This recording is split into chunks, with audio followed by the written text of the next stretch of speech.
Good evening, people. This is your man, Steven Steele, coming to you live on a Sunday evening.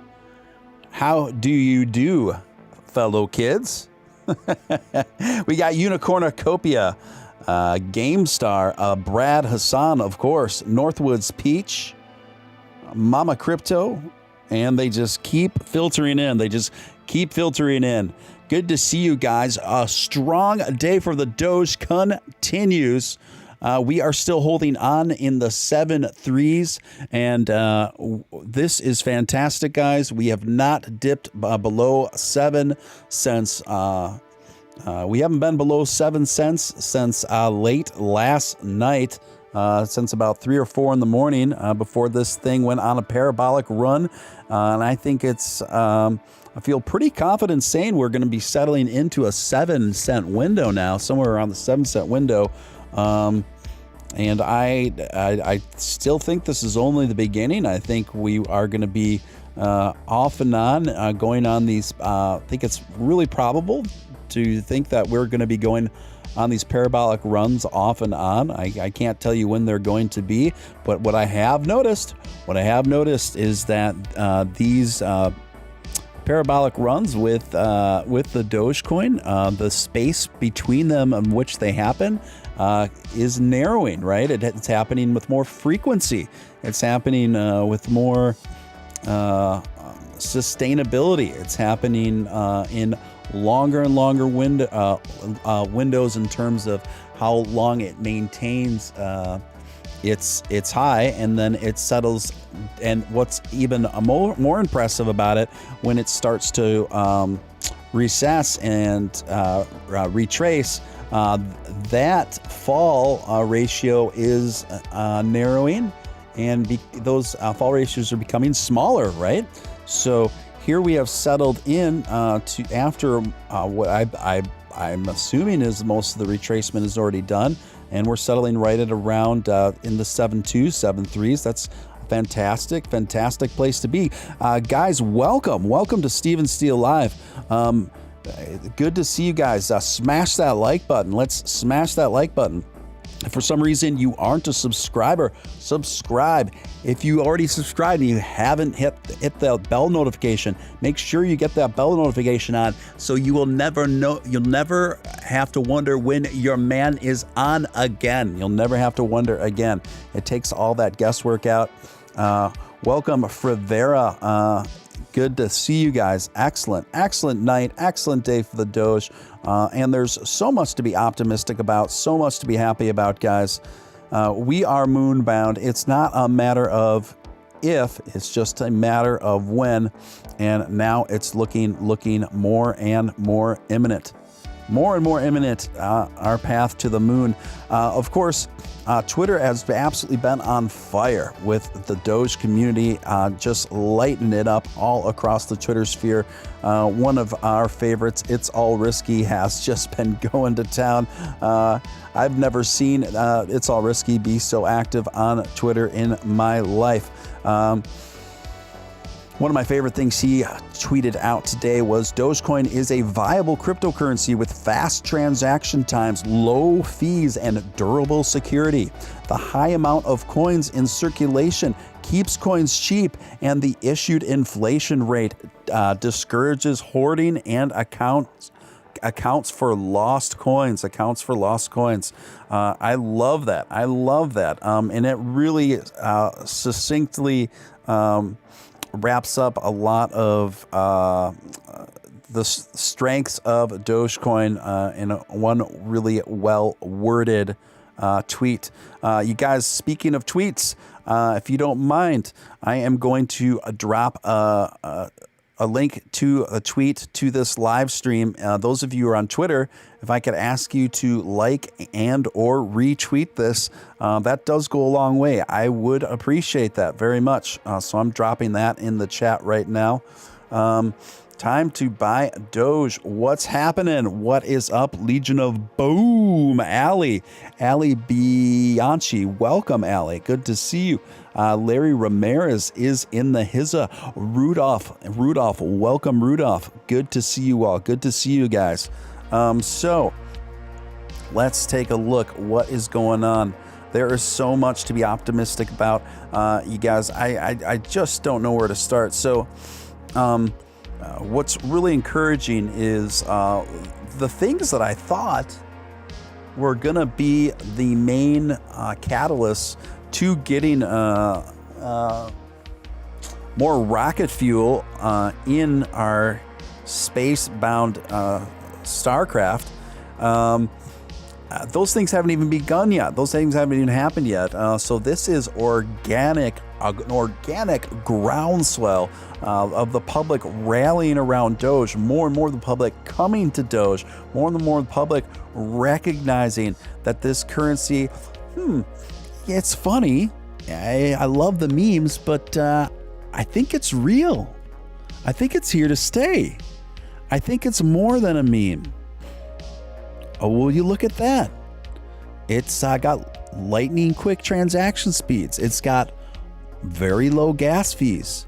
And you guys, it also now has something called a Flare network integration. So Flare network integration with Doge.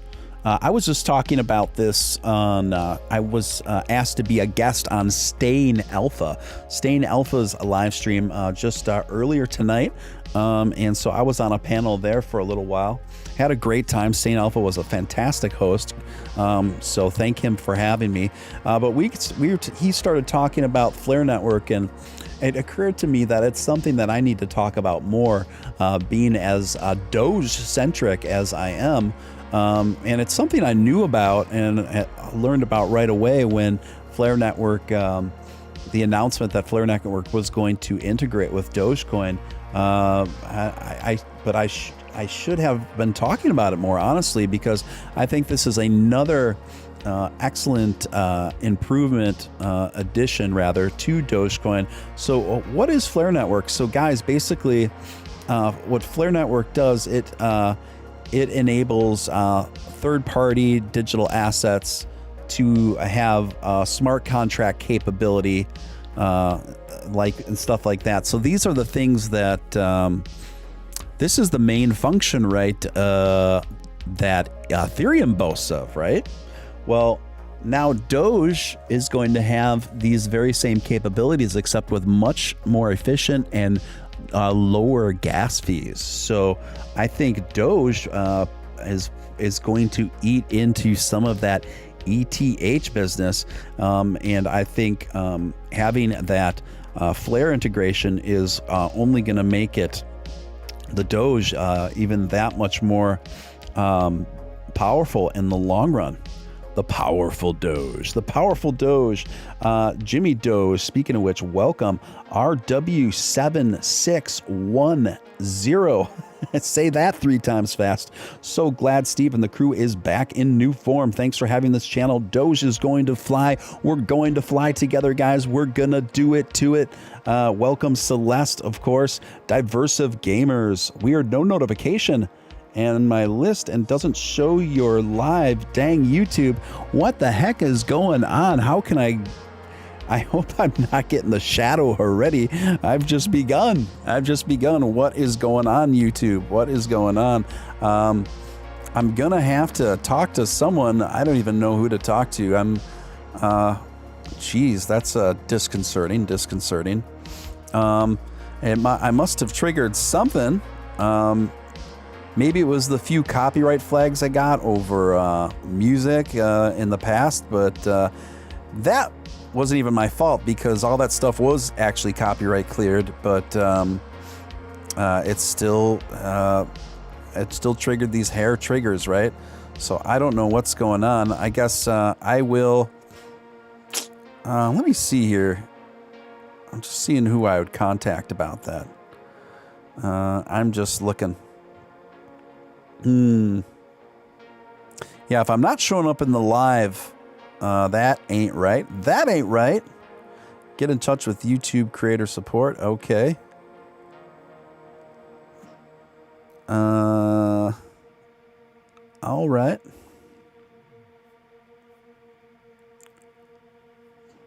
I'll have to take care of this later, guys. I just gotta keep going and not sweat the technique.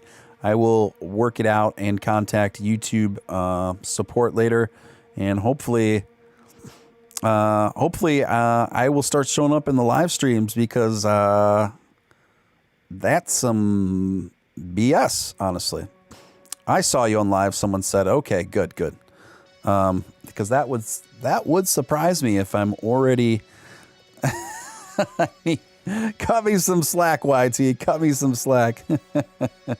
I'm going to do a search under the live videos now and see if I show up there. Yeah, it is saying that I'm showing up on the lives right now. So I think at least I'm showing up there. So anyway, I'm already getting requests about Toast. The Crypto Cowboy is going to be talking a little bit tonight. I put the Crypto Cowboy, my alias persona, I put him in the thumbnail, so it's got to go down. It's got to happen. We're going to bring in the Crypto Cowboy. He's going to talk about his favorite crypto. He's going to talk about that Doge coin. He's going to talk about that Doge coin. Well, he has some Jack Daniels and some thick buttery slabs of Texas toast. Jimmy Doge has smashed that like button like you smashed some. I can't read the rest of that on the air, but that is funny. Welcome, Will Rodriguez. He says, what is up, Steven? Did you say the moon? That's right. We're going there. You, me, the whole gang, the whole crew. We've got the rocket fuel, and we've got the numbers to match it. Believe it. Welcome, Jody Singh. Guys,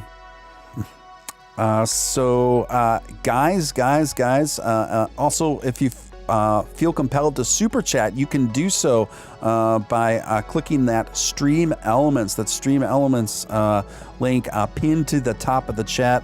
When you do that, it's pretty easy to do. You can put any question or comments in there, and that will show up along with your name and your donation on the screen.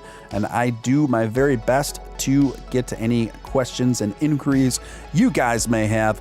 Yes, live from Starbase, Texas. I cannot wait to go to Starbase. I cannot wait to meet you guys in Starbase. It's going to be fantastic. Once we're on the moon and once our bags are secured, why not? Why not move to Starbase? Why not, guys? Why not? As the title in this video goes, our time is now. Our time is now, you guys. Things are starting to take off. The game changers are in place. We're seeing movement like we've never seen before with the Doge. We've seen sustainability of these spikes that are turning into new floors.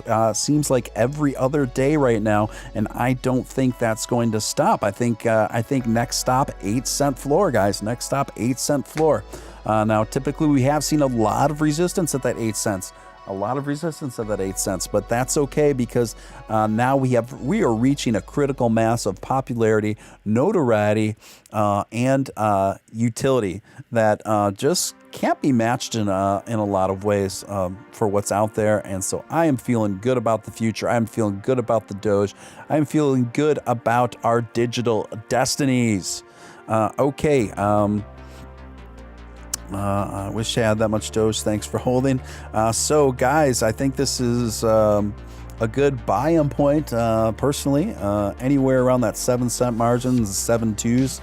If you're thinking about adding more Doge onto your collection, I think this is probably a good opportunity to make that happen.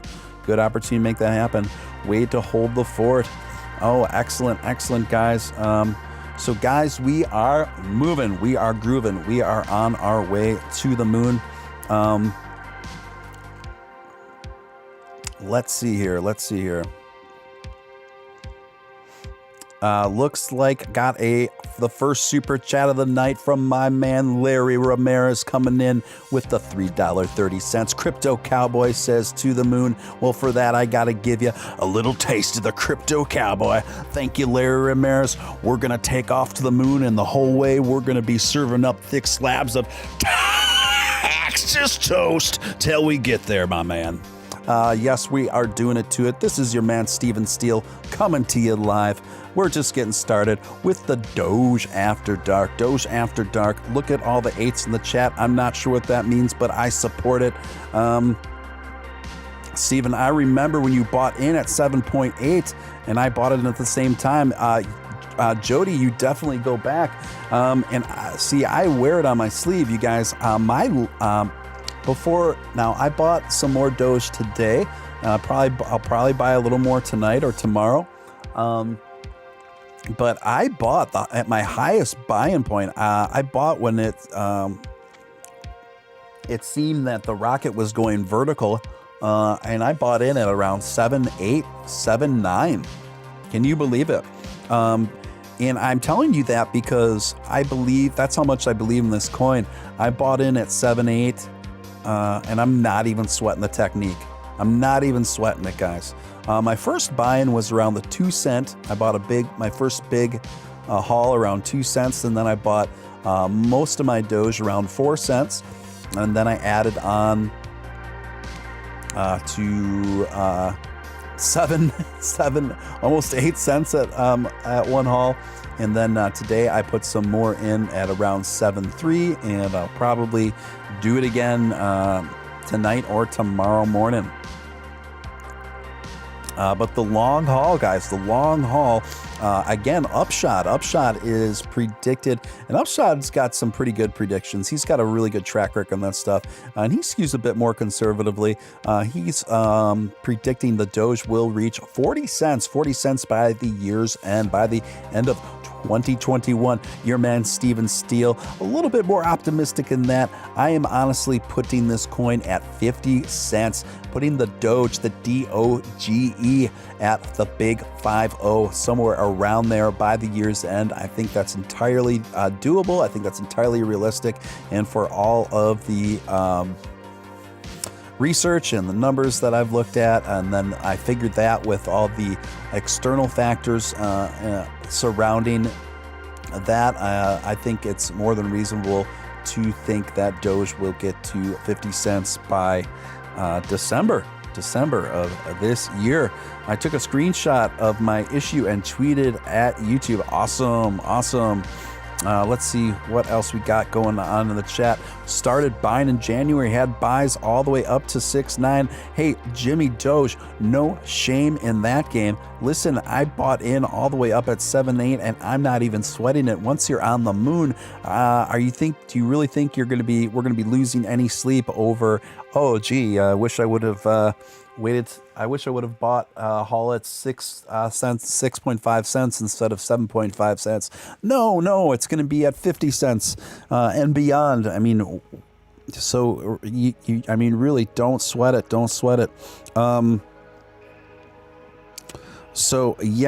Doge is on fire today. It is on fire all over the world. It was trending all day, all night on Twitter, and we just really got the attention of the globe, and that's only going to continue, guys. It's only going to continue. We have the motivation, we have the consistency, we have the numbers, we have the determination, we have the enthusiasm, we've got the humor, we got the jokes, we got the memes, we've got the scene, if you know what I mean. This is Steven Steele telling you that you are moonbound with me, my friend. We are going to be on the same rocket ship together. We are settled in at the 7.3, guys. A great place to settle after being up the way we have been the last almost 24 hours now. Super chat by coming in from Larry Ramirez, $4.20. I'm buying my first home when Doge reaches the moon. I love it. I share that vision, actually. When I get to the moon, I plan on buying a big, spacious loft-style condo and a Cybertruck to boot. How about that? Anyway, thank you so much, Larry Ramirez, for that super chat. Appreciate you, bro. Appreciate you. Welcome, Ultra High Guy. There's no secret to what one of his pastimes may be. Listen, if you're new to the channel, welcome. This is the real deal. Steven Steele coming to you. Doge After Dark. We're doing it to it. Let's pump it up. Let's keep that enthusiasm, you guys. Let's keep this Doge momentum going. Let's keep it going. Listen, if you haven't subscribed to Steven Steele, what are you doing? Bring it, bring it. I think I saw, Nick Balls. Nick Balls is in the hizza. Welcome, Nick. I definitely want to have Nick on the show soon. Big opportunities still await, he says. Nick is a longtime crypto investor, and he is a big investor and very bullish on the Doge. Pink Tuba. She's got, or he, I don't know what gender you are, but got those vampires up in the chat. Let's see those bats and vampires for you, my crypto vampires. This is the premier live stream for the Crypto Vamps. Crypto Vamps congregate at Doge After Dark. Let's see them, guys. Yeah, man. I love it, guys. I love it. So, you guys, we are already over looking at easily a comfortable 7-cent floor right now. And we haven't even begun. We still got the Coinbase coming. We got the Coinbase placement. We've got the Robinhood wallets. We've got Elon literally putting a physical Dogecoin on the mother effing moon. That's coming. And you know it's only a matter of time before some sort of Tesla integration is coming with the Doge. Do you honestly think, do people honestly think that our man Elon doesn't have bigger long-term plans for the Doge? I think he's got big plans. And it's just a matter of time, y'all. It's just a matter of time. In some other news, let's see. And don't worry, guys, I am working on Real Deal Steven Steele t-shirts. I was talking to my man who makes t-shirts today. He does a really good job with them. And I was talking about what the kind of shirts I wanted. And don't worry, they're going to be like the really good quality, fitted, like thin, soft, blend, poly blend kind of shirts. Those are the ones that I personally like a lot better anyway.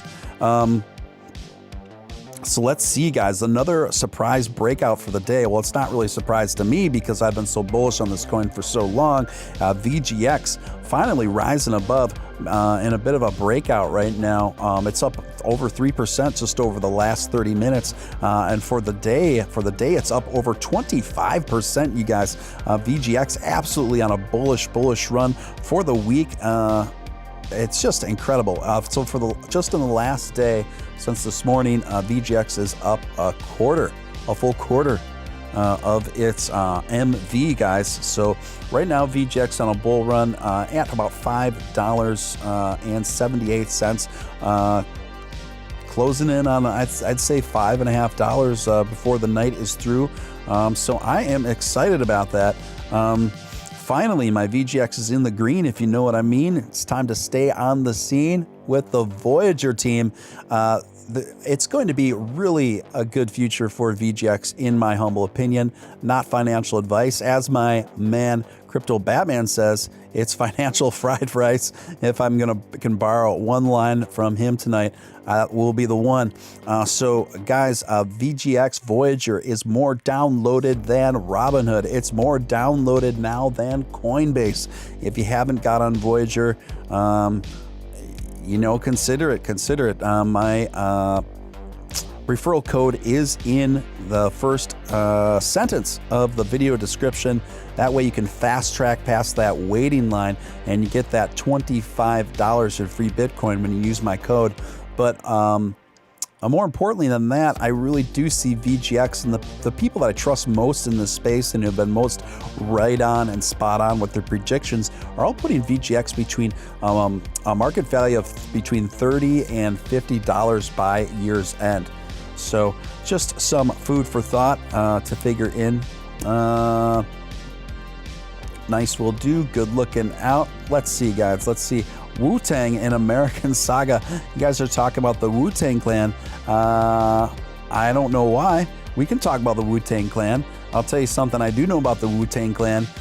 They got caught stealing other artists' artwork and turning them into NFTs and just slapping a Wu-Tang logo graphic on it and flipping them without crediting the artist or splitting their profits with that artist.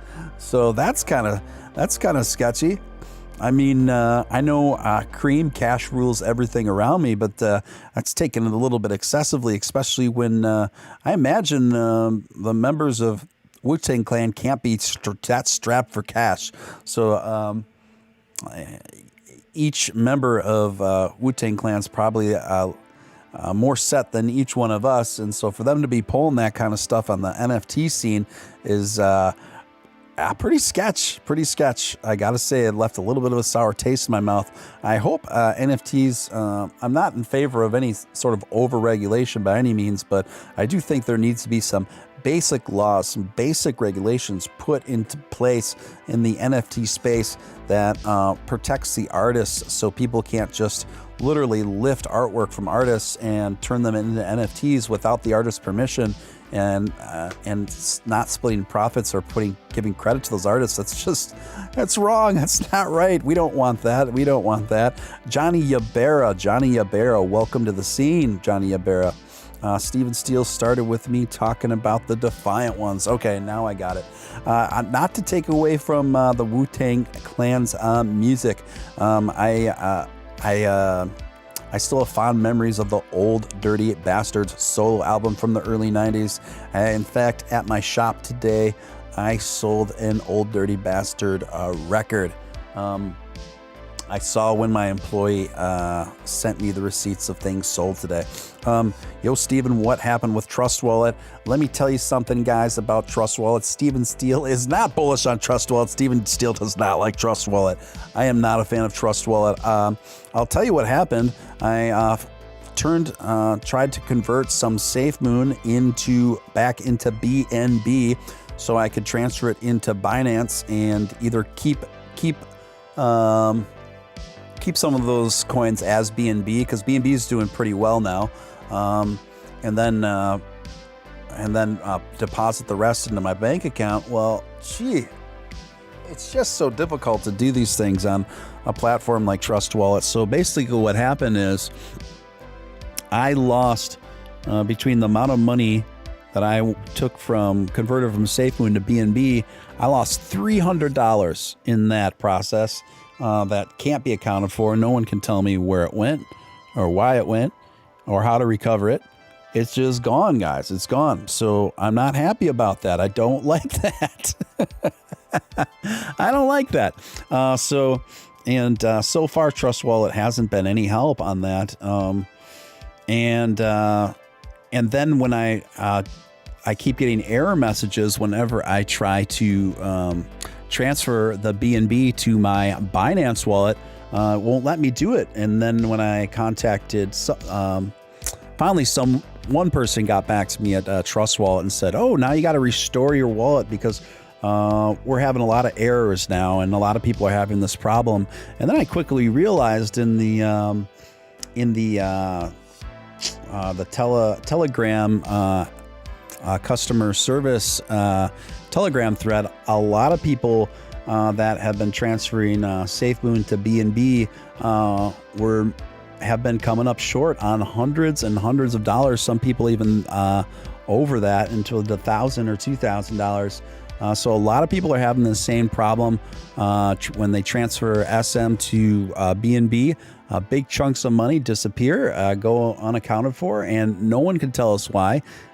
So Trust Wallet, not a fan.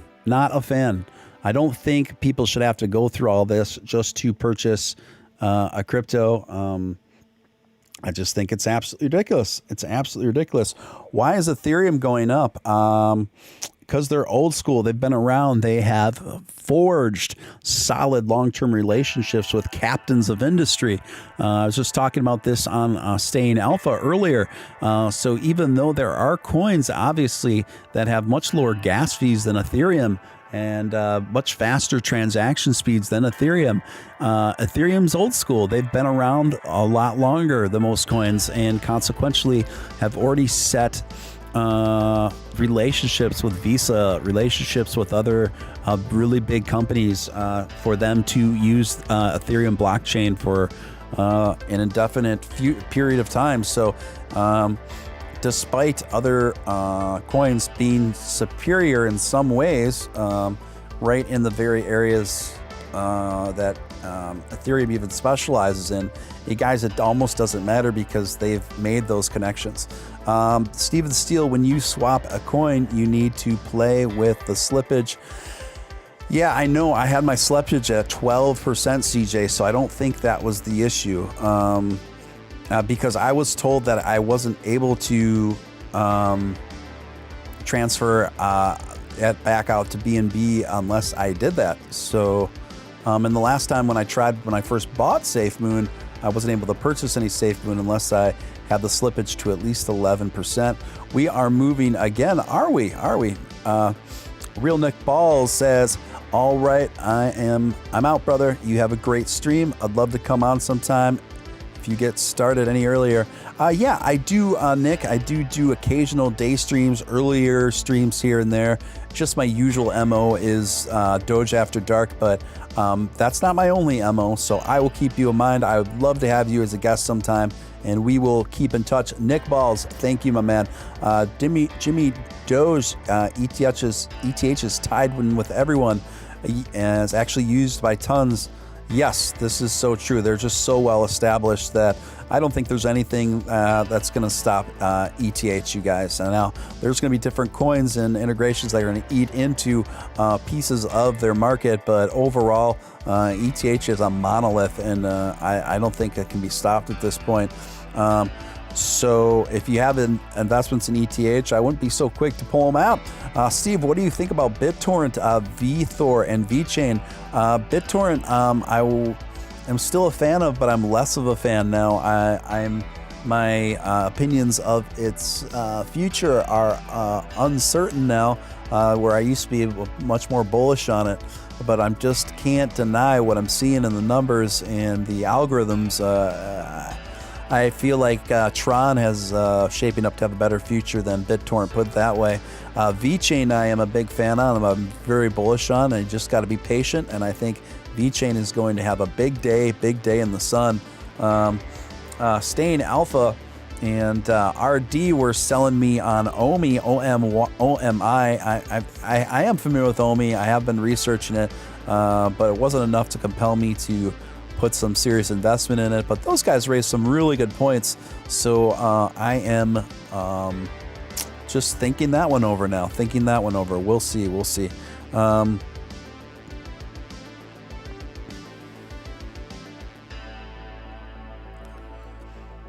You could be right, Diversive Gamers.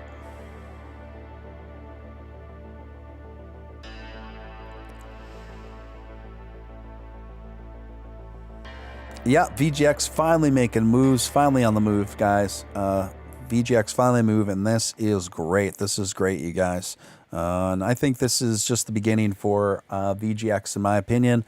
I think it won't be too long before we see VGX get up to that $6, $7 range again, and beyond, I see some of you are posting my David Hasselhoff Doge meme.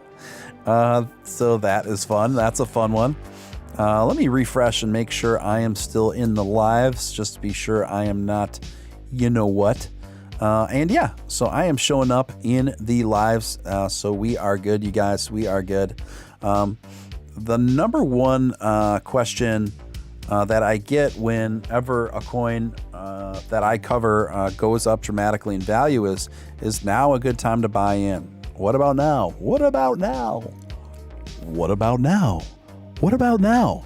I think now is a good time to buy in, honestly. In all transparency, I'm looking at the 7.2. It might go a little lower tomorrow, but do you want to take that chance? This is the lowest it's been all day, honestly, right in the 7.2, 7.25 I think now's a pretty good time. Now, Monday is typically early Monday. We could see it go even lower before it goes up again. So that is possible. But I just got to let you make that decision.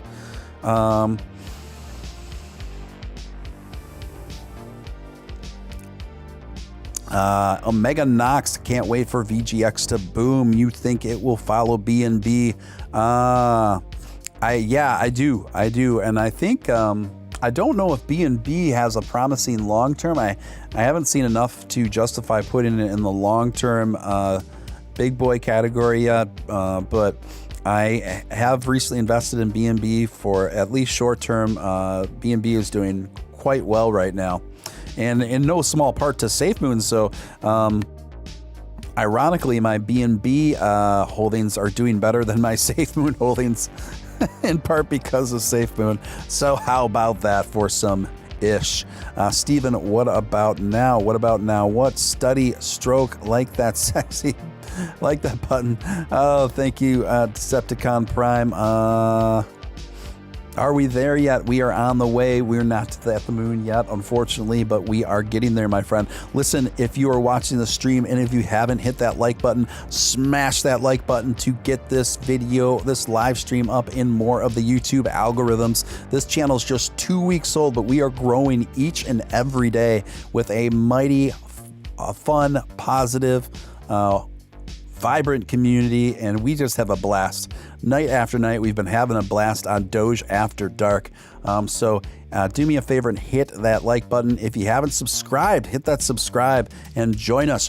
Join our ranks. Join the crypto vampire sphere. Let's do it to it. Look who's in the house. We've got Final Stand, aka Matt Wallace. Welcome, Matt. Good to see you. Matt is making a cameo appearance in the chat. He's just enjoying it. I think he's enjoying my hype. I'm hyping the Doge. I'm fired up. I'm ready to go. We are doing it to it. We got so many familiar names in here tonight. This is just fantastic, guys. Fantastic. The Doge has reached a new floor. We are doing it to it. I'd be surprised if 7 is not the new floor, guys. So, if you're thinking about investing more, I think now is a decent buy-in time, in all honesty. So something to consider. And I think this coin is pumping on its own organically. That's the most encouraging thing about this, and with more frequency. So who knows what tomorrow brings? Who knows what Tuesday brings? For all, the way things have been going, I wouldn't be surprised if we had an 8-cent floor within the next, 48 hours. So yeah, here we go. Jonathan Marino. Celeste, welcome. JB, what is up? Do you think there are hurdles for Doge to be listed on Coinbase? I don't think those hurdles are there anymore. So what I think is going on, I think it's already going to happen. So the CEO of Coinbase, on a live chat through Coinbase, he was asked in an interview if he was more of a cat or a dog person. His answer was Doge with a smirk. And so he said dog, but he said dog, definitely dog. And then he gave like a wink, knowing full well all of us Doge in the Doge active space have been wanting desperately Coinbase to add our favorite doggy coin to their repertoire. So yes, I definitely think Doge is already coming to Coinbase. I did see that developers had been communicating with the CEO of Coinbase.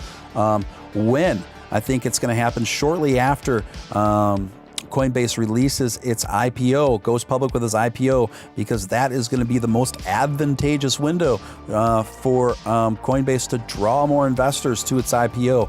And frankly, from a strictly a strategic point of view, I don't blame them. I think this is the smartest way they could roll it out at this stage. So that here comes that Coinbase IPO, that's going to come down. I think it's going to be a 1-2 punch, and I think Dogecoin is going to be announced on their platform within a week or two at the most after that IPO goes public. That's my prediction. I'm sticking to it. I think it's pretty clear there. Let me see, guys. The Doge is hanging tough. The Doge is hanging tough. It's even hanging a little tougher than I anticipated that it was going to be, right at around a 7.3. The fact that it's just even above 7 now after that big bull run is really fantastic. It's really good news, you guys. Good news. Jimmy Doe says, chill on the hate, guys, not the place, good vibes only. I agree. I big agree there. Let's see. All right. Steven Steele, #1 streamer. Not statistically, but maybe to a few of you. But not statistically. This channel is only 2 weeks old. But hey, considering the channel is only 2 weeks old, I think we're doing pretty decent, guys. Pretty decent. Let me see here. There are a few other stories I wanted to talk about tonight, guys.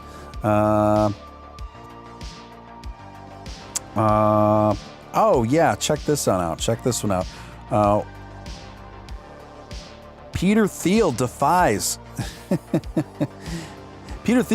Bitcoin's accidental role in global politics. Thiel's comments about China weaponizing Bitcoin to hurt the U.S. are a warning about the cost of inaction. A battle over Bitcoin's evolving role just became a piece in a complex game of political strategy. Peter Thiel's talk earlier this week at a Richard Nixon Foundation event thrust the cryptocurrency even further out onto a geopolitical stage and highlighted two important macro narratives that investors would keep an eye on, not just for their potential impact on crypto returns. So Peter Thiel is saying Bitcoin is going to be used as a weapon of China to take down America. So before I unpack why he would have said this, I guess he could have meant that Bitcoin's potential Bitcoin's potential to quote unquote change the world has on other occasions praised Bitcoin's quality. So he seems to be suggesting that Bitcoin's supply and worldwide reach could one day put America in a position to rival the US dollar as the world's reserve currency. And I think that's in part what he's really scared of, you guys. So his statements on this, he believes supposedly that China is supporting Bitcoin to only weaponize it against us. But does he really believe this? What do you guys think? Do you think Peter Thiel really believes this stuff that he's talking? Well, he's acknowledged that in the past that Bitcoin is not the best payment system, but recognizes that the dollar is a strong reserve currency because of an efficient payment method. And countries at this point are pretty much holding Bitcoin just for as an essential global commerce. I don't want to bore you too much more with this kind of talk, but essentially this is another highlighting where I think Dogecoin is better than Bitcoin. It's not just a trophy that's just kind of held for the wealthy. It's and as a basically a glorified trophy for the most powerful. Not to be too disparaging of Bitcoin. I always want Bitcoin to do well because the other cryptos do well. But Dogecoin is more approachable. It's more usable. It has it's way more accessible to everyday small transactions and large transactions alike in the retail space. So, I think Thiel seems to be saying these things about the Chinese as well as blockchain. He's effectively asking us to watch out for the territorial creep of inaction. I'm pretty suspicious whenever I hear folks like Peter Thiel talking this way. I know that he's saying that he's concerned about these things, but I really think it just comes down to him being pretty trepidatious about decentralization and digital currency. And I think this is, for the most part, just another reason, another catalyst to have a go at it. Let me take a look at the chat and circle back to you guys. Mama Crypto, yeah, she is in the HISA. BCH is coming for you. Fiat is dead. It just doesn't know it yet. It'll convert to crypto or be left behind. Jimmy Doe says. Definitely Doge is my number one. Johnny Yabera says, me too. Me too. Dollar is not going nowhere. We go to wars to keep the dollar. Yeah, ain't wrong. Yeah, ain't wrong. Let's see if I missed any other essential comments here. They used to say the same thing about Doge. Steven Steele. Yes, yes. Yeah, the room is filling up. Guys, if you haven't hit that like button, smash that like button. And let's keep building this live stream up in the algorithms. Let's do it to it, guys. And if you haven't subscribed, join us. Join the Crypto Vampire community. Join me, Steven Steele. I will lead you to victory. I will lead you to Doge Paradise. Jump on our spacecraft. We are going there together. We are filled up with rocket fuel. We are filled up. We got petroleum all day long, baby. Let's do it to it. Bitcoin over 60K right now. That is right, Will Rodriguez. And thank you for the reminder. Let's break away to Bitcoin right now. Let's take a look at what's going on. Bitcoin, again, pressing past 60K. Will it go higher? I definitely think it will. I definitely think it will. I'm one of those that believes that Bitcoin will probably hit $100,000 by the year's end. And that only has very positive reverberating effects to the Doge. Right now, Doge is hanging almost right at exactly at 7.2 right now, up over 12% for the day. For the week, Doge is now up almost a 25%, almost a whole quarter value percent increase on the Doge in a day. Guys. Fantastic. Everyone on Twitter knows, but the other platforms, it's a ghost town about Doge. I'm not worried about it because Twitter is where crypto lives. Twitter is where the shots get called. Twitter is the predominant catalyst of social media. So you don't really see any crypto making a big name for itself on any other social media platform in a major way, aside from Twitter, really. So that doesn't bother me. Guys. Let's check out some other news here, guys.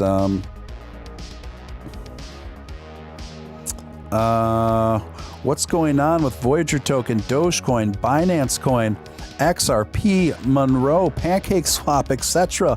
This is courtesy by Bazinga. Say that again. It's very whimsical. What a whimsical name for a website. Bazinga.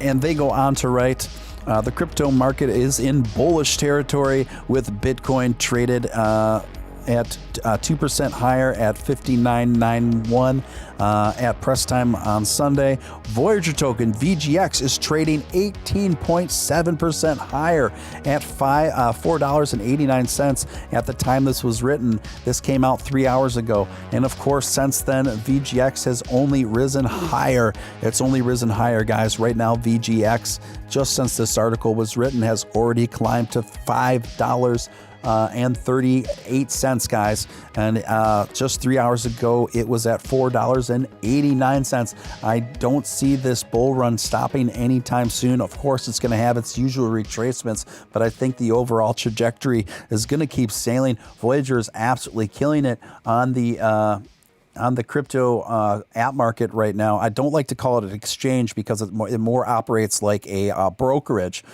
So Voyager is now more downloaded than Coinbase and Robinhood in America. The cryptocurrency, the VGX, by the way, is seeing high interest, with Voyager announcing earlier this week that its total assets under management exceeded 2.4 billion. I told you guys this was coming. Was coming. With a total number of verified users on its platform crossing the 1 million mark. 1 million for a cryptocurrency app just in America is a phenomenal amount of people. That's a very impressive amount of people. Dogecoin is up 17.2% at 7.5 at press time. The cryptocurrency is likely buoyed by another tweet from Tesla CEO Elon Musk touting the meme asset. I disagree with that. I don't think that's where this bump is from. This has been more than a bump. This has almost been a 24-hour cycle now that we've been seeing this. And Dogecoin has been pumping on its own, with or without Elon. With or without you, as you two used to sing. With or without you, with or without you, Elon.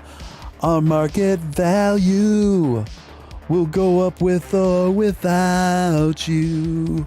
All right, so Doge is on the move with or without Elon tweets, but we love the Elon tweets. We love the Elon tweets just the same. It makes it more fun. It makes the run more exciting, and it's just funny. Binance, BNB coin. This is another one I just bought in this morning. And I'm very excited about it. It's up over 11% over the last 24-hour period, and up nearly 50% over the last week. So keep an eye for BNB. I'm still not sure of it for the long term, but for short term, it's worth taking a look at, guys. And we have gotten a massive super chat from one of my biggest supporters, Johnny Yabera, coming in with a massive whopping $50 super chat. Fantastic. Johnny Yabera says, cheers to an amazing day for the Doge. And he's celebrating his Doge. I know Johnny Yabera, Doge is his main coin. He's watching those returns. He's watching that portfolio. And he says, hey, to celebrate, I'm going to break off my man Steven Steele a big 5-0. And I appreciate it from the bottom of my heart, Johnny Yabera. Thank you so much, man. I am truly humbled and thankful. Thank you so very much, man. So everybody give it up for Johnny Yabera for his generous support of the stream. It really, really helps with considering how much time and effort that goes into all of this. So thank you so much. JB, take care. I'm off to sleep. See you on the moon. Okay, my man. Thanks for tuning in. Well, you could. And we'll be here when you're ready to tune in again. Mama Crypto, is in the hizza. VGX today is on the move for sure, guys. Steven, can you explain why you're not bullish on BTT now? Listen, I don't want to get too much into it because I know many of you still are bullish on BTT. The main reason why I'm not, and I could be wrong, and I hope I'm wrong, but I'm just seeing the algorithms and the trajectory of BTT. And it doesn't look good to me. I don't see BTT pulling out of a spiral for a very long time. Now it could ramp up and make another big bull run. But when I'm looking at my portfolio right now, and I got to prioritize and I got to re-strategize a little bit. And when I'm looking at trimming the fat, whether that's putting more money into Doge, putting that more money into another coin with more promise, BTT just kind of made that chopping block, okay? So I guess that was my logic with it, and I hope that helps you. Steven, yesterday you talked about using Voyager for crypto interest. Hotbit has 19.56% on USDT. That makes me suspicious. That level of interest makes you suspicious, and I'm not saying that that is sketchy necessarily, but I just have to do more research for Vera. As the old saying goes, if it sounds too good to be true, it probably is, but I will look into it. I will look into Hotbit and see what is going on there, and just try to check out what the full deal is to make sure there's nothing hidden in the writing there. But thank you for the tip for Vera. I will definitely look into it. Doge hanging tough, as the New Kids on the Block once said in 1989. Hanging tough, wear rough. Of course, when you look at New Kids on the Block, they were the quintessential boy band from the late 80s.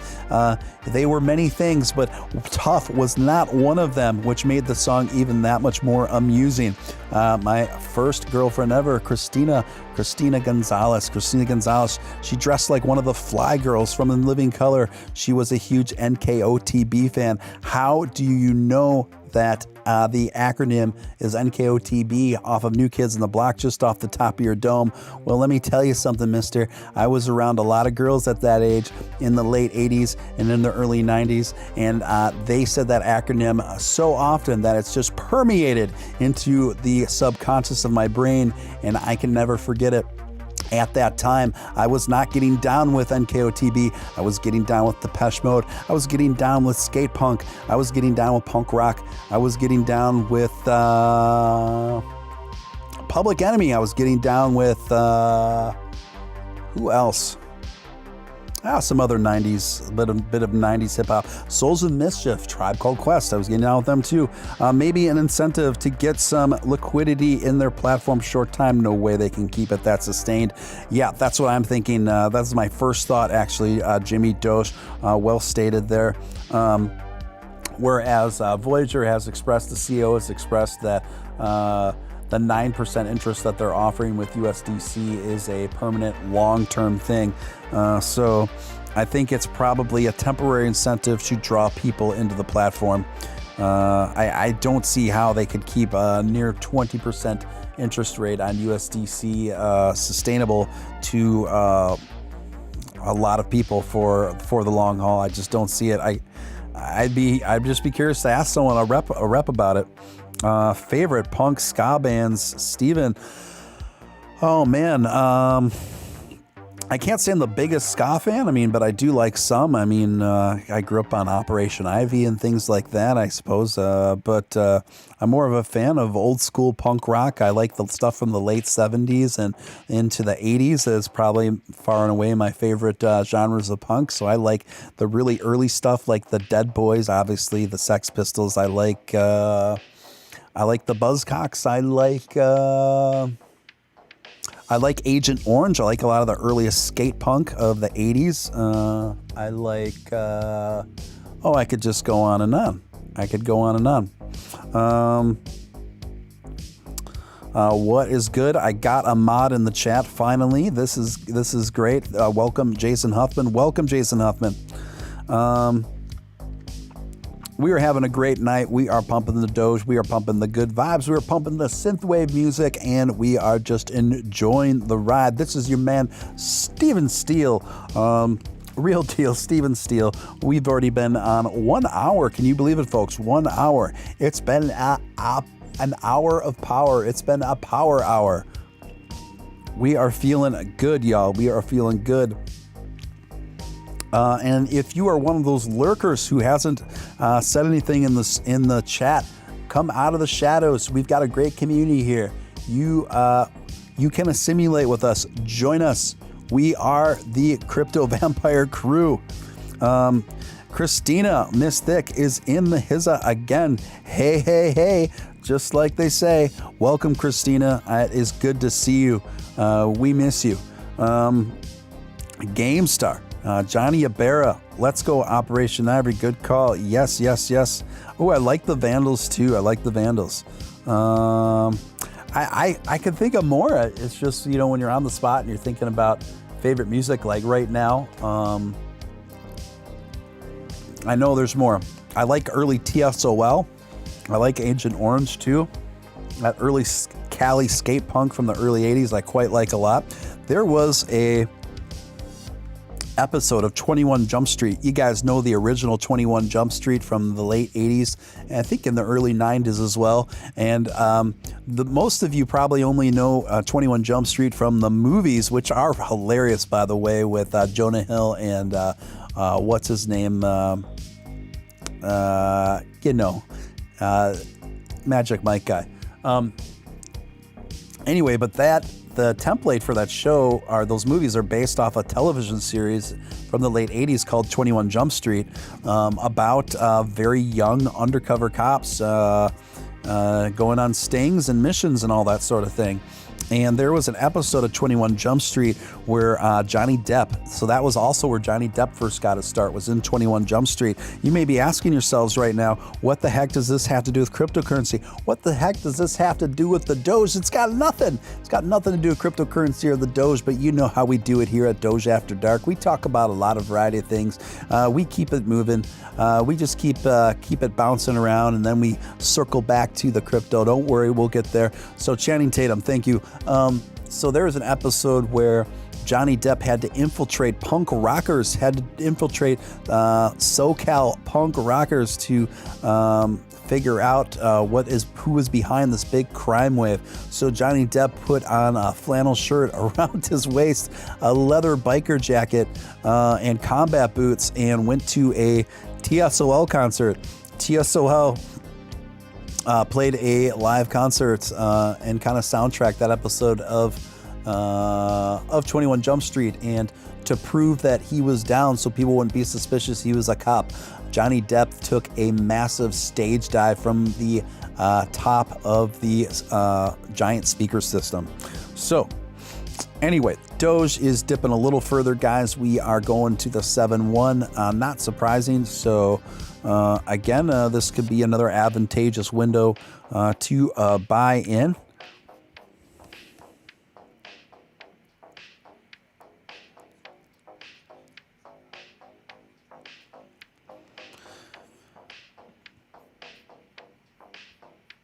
It's all risky. Just tweeted out again and said, let's see what Just All Risky had to say. Dogecoin is showing massive potential as more and more folks recognize its utility and legitimate cryptocurrency. Take the Doge pill and see the light. Dogecoin is here to stay. That's good stuff. Good stuff from It's All Risky. Yes, TSOL was the featured band on an episode of 21 Jump Street. Absolutely hilarious. Let's do a round table. Ian J, really up overall for the week, but falling slowly and continuously to that $3 mark. Someone asked me earlier if I'm invested in... what did they say? Power Lurker. Oh, Benny Hinney, Steve, what do you think about CKB? I like CKB. I like it a lot. Nervous Network, I got a fairly sizable investment in CKB.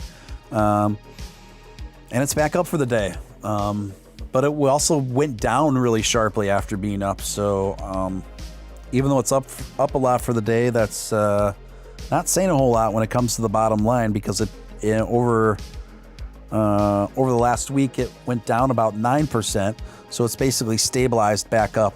But we'll see what the future holds. I do think CKB has got a lot more potential ahead of it. I do like CKB. I really do.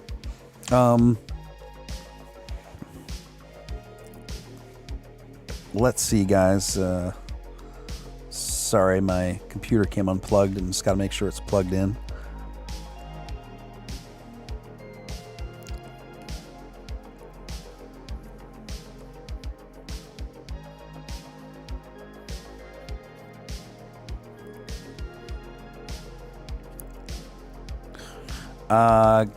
GameStar is saying he is out for the night. Thank you, GameStar. Thanks for swinging through. Buy Doge. User Buy Doge just said, I just bought $400 more Doge. Fantastic, guys. Way to go. Nice one. I think now is a great advantageous window to buy. So nice work. Buy Doge, and welcome to the stream.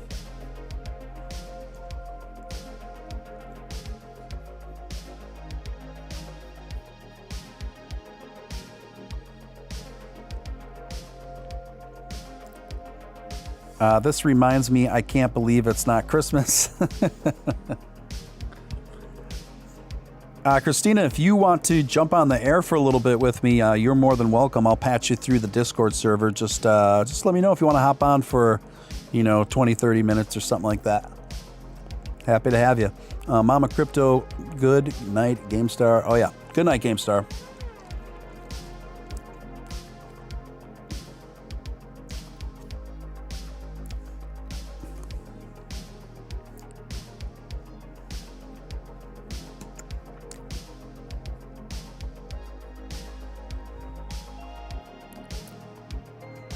Why is Dogecoin up 20%? Yahoo Finance asks.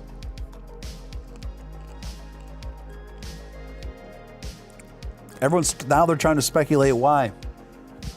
I say don't overthink it. I think it's organic.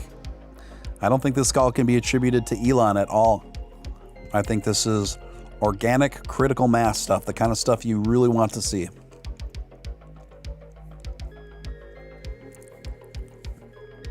What's up, CM Lamas? Welcome to the chat. Good to see more familiar folks in here and new folks as well.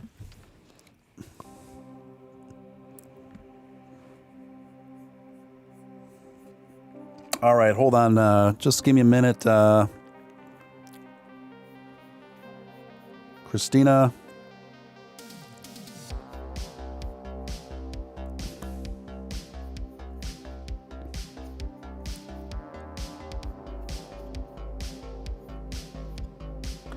Guys, if you haven't joined my Discord server, feel free to do so. It's in the chat now.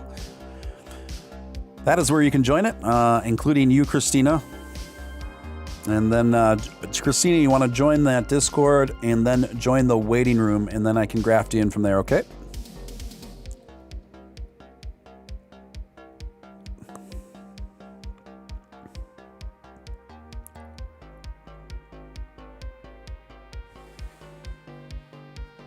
And thank you to my mod, Jason Huffman.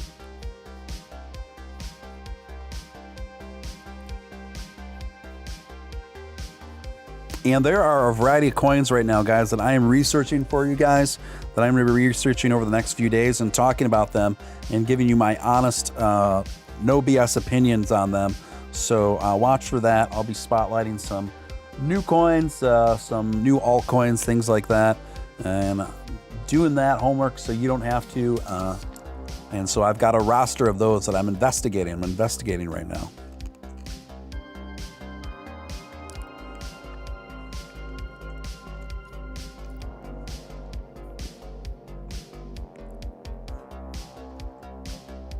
Super curious what Monday will bring. Don't want to sleep after work. Feel like I don't want to miss out on the excitement. Yes, I know it.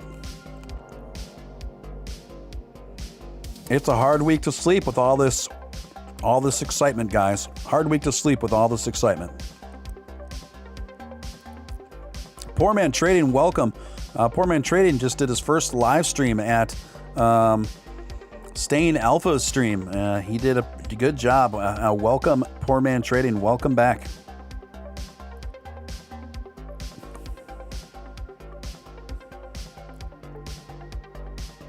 It's been a few months since we've been here and at 7. Yes, but the thing is we never stayed at 7 this long. That's the difference. And which is a awesome development, guys.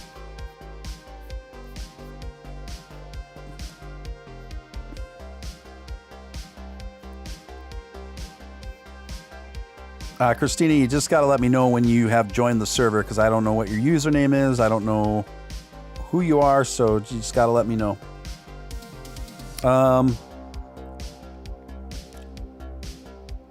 Yeah, Doge holding at the 7.2, guys. Looking good, looking good. Let's take a look at some other coins again. Shall we? Shall we? BTT still riding over 60,000. We want success. We want success for BTT because that means success for Doge. Now, people used to say that Doge only does well when BTC, not BTT, Bitcoin does well. And that was true for a while. That was true. And many times Doge would mimic the general market trends of Bitcoin. But that's happening less and less. And now Doge is becoming its own dog. Doge is becoming its own dog and walking to the rhythm of its own drum.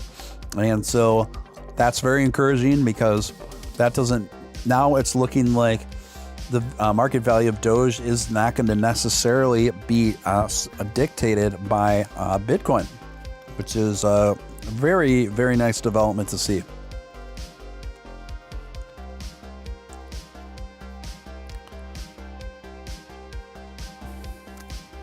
Alrighty. We're working on, give me a moment. We're working on having Christina in for a little bit with us.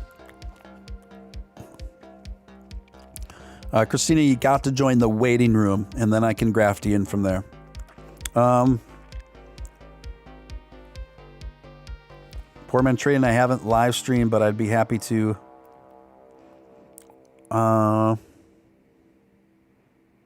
Weird. There was a guy. That wasn't you? I swear there's a guy. Sorry, Poor Man Trading. I swear there's a guy on Stain Alpha's stream that I was on that went under the name Poor Man Trading. And the whole time I'm like, oh, that guy's a viewer of mine. But maybe, I think it might have been Poor Man something else then maybe. It was an awfully similar username. So, yeah, sorry about that.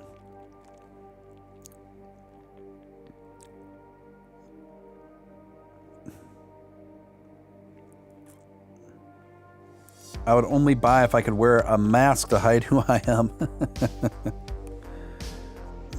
All right.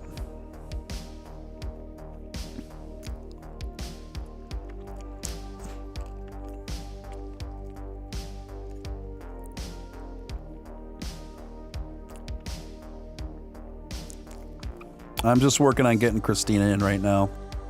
Sometimes it's more of a hassle than other times to set this up in Discord. I think she's in there now, but all right, just a moment, guys.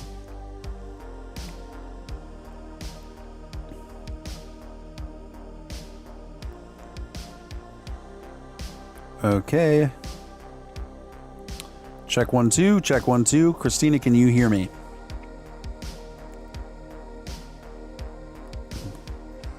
One, two, 1 2. Christina, can you hear me?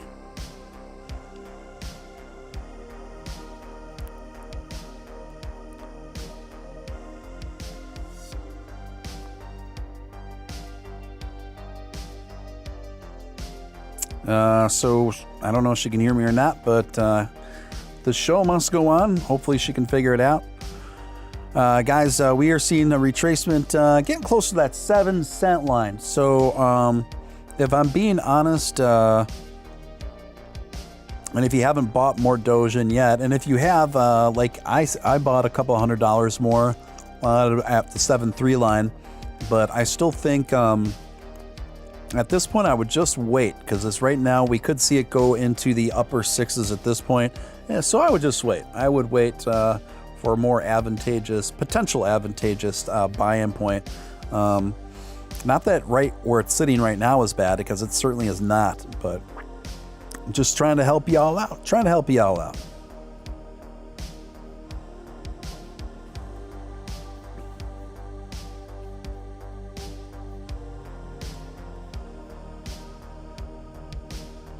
Volumes. So, yeah, I haven't heard from. It looks like Christina's trying to talk now, but hello. Yeah, she's talking, but I don't hear her. Let me double check the. Let me double check the settings.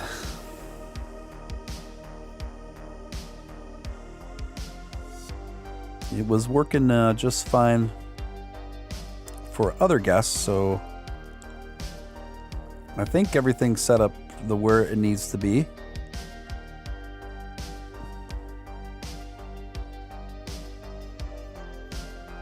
Let me make sure. One more thing, guys. Sorry for the delay on this. Just bear with me.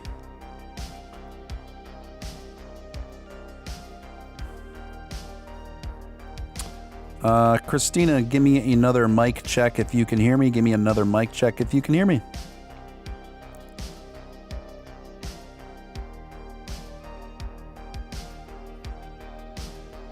I don't see her. I don't see her voice activated right now. I'll give this one more shot. Christina, if you can hear me, give me a mic check. Give me a mic check.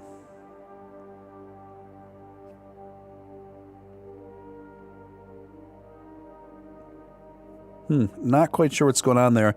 I haven't had any trouble with anyone else. Oh, we hear her in stream. Seems like you can't hear her. Got it. Okay, thank you guys. That's weird. Just a moment.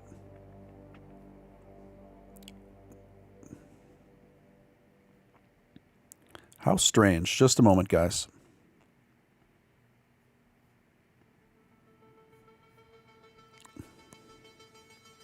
Discord is always funky. And sorry, I don't mean to talk over you, Christina. I just can't hear you. So I'm looking to change that.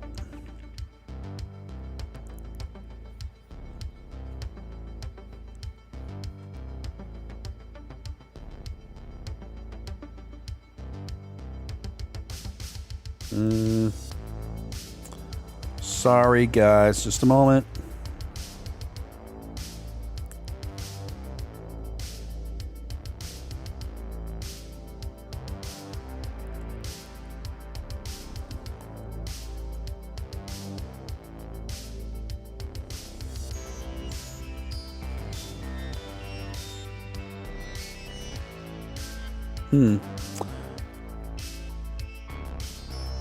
This is confusing because everything.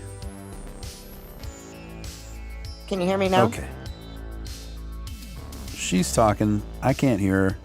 This is weird. I've never had this issue before, but I'll keep at it here just for a minute. Can you hear me now?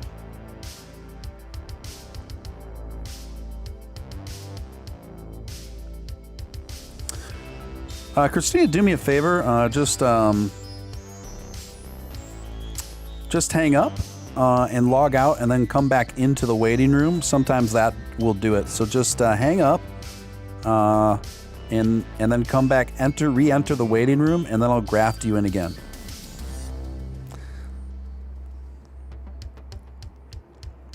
Just bear with me, folks. Sorry for the technical difficulties.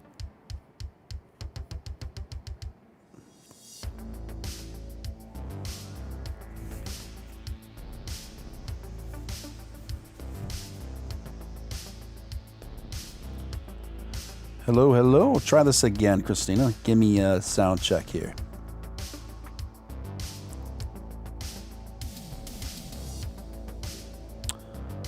Can you Hello, hear me? hello.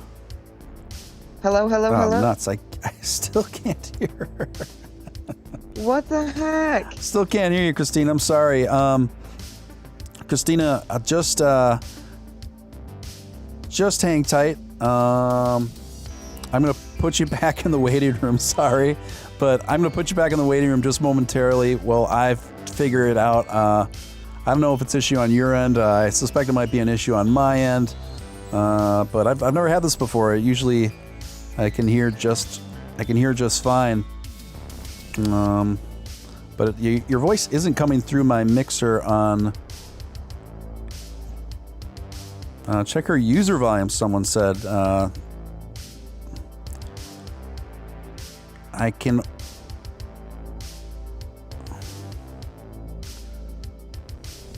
see her user volume at all.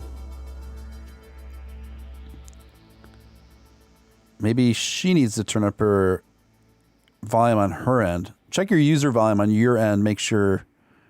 Oh gosh, I feel bad. I don't know what to do. I've had a few guests on here now, and my settings are the same, so I don't know what's going on. Room. Yeah, I don't know. I honestly just don't know what's going on. I've had several guests on now, and I've never encountered this issue, so I'm not quite sure what's going on. Close and open your Discord. I mean, that is the hard start, right? It wouldn't hurt, honestly. I'm going to quit Discord and open it the old restart never hurts. It could the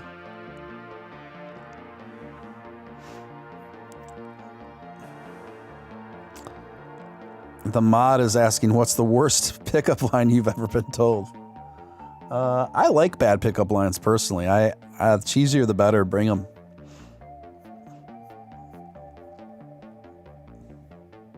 Alrighty.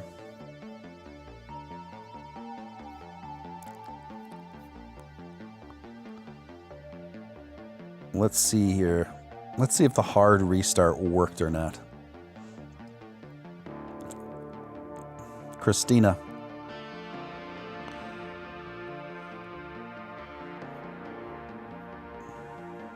Christina. I keep pulling you in the recording room, Christina. You keep leaving.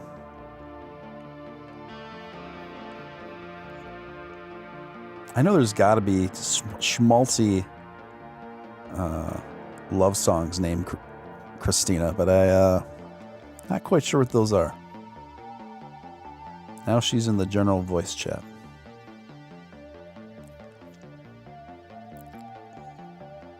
I keep pulling her in and she keeps leaving the recording room. Can you hear me now? Okay, now I'm getting a signal at least from you, Christina. Now, just hang tight. Now I'm at least getting a signal, but I'm still... you're still muted in my... Huh. So weird.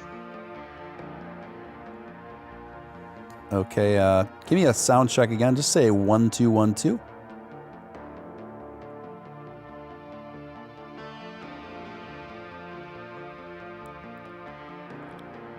Christina, just give me a sound check again. Just give me a 1 2 1 2.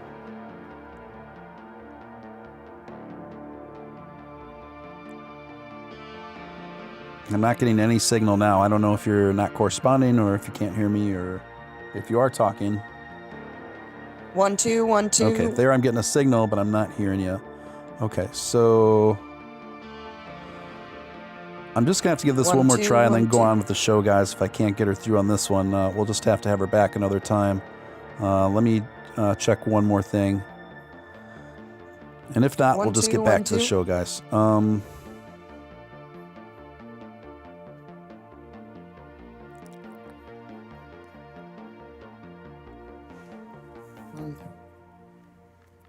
One, two, 1 2.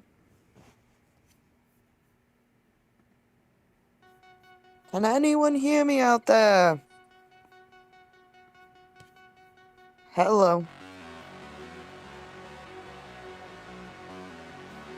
1 2 1 2.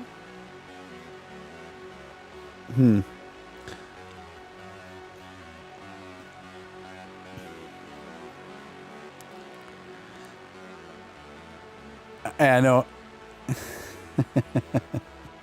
Hey, I know you guys can hear her. I can't hear her. Everyone can hear her out there, but I can't hear her in here. So my headphones aren't synced up with her audio, and I don't know why. Let me try one more thing. Guys, again, my apologies for this. But I have one more idea here in the settings. Oh, I wish you could hear me.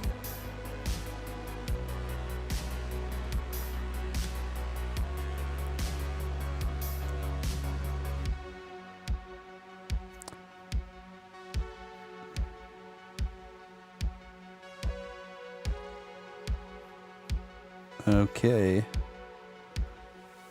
Christina, give me one more sound check here. Sorry to keep doing this to you.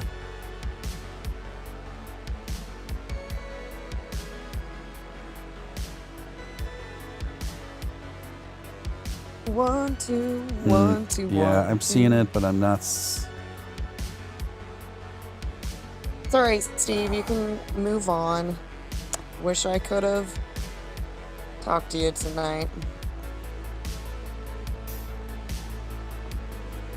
Super weird. Yeah, guys, I am doing the right-click thing, and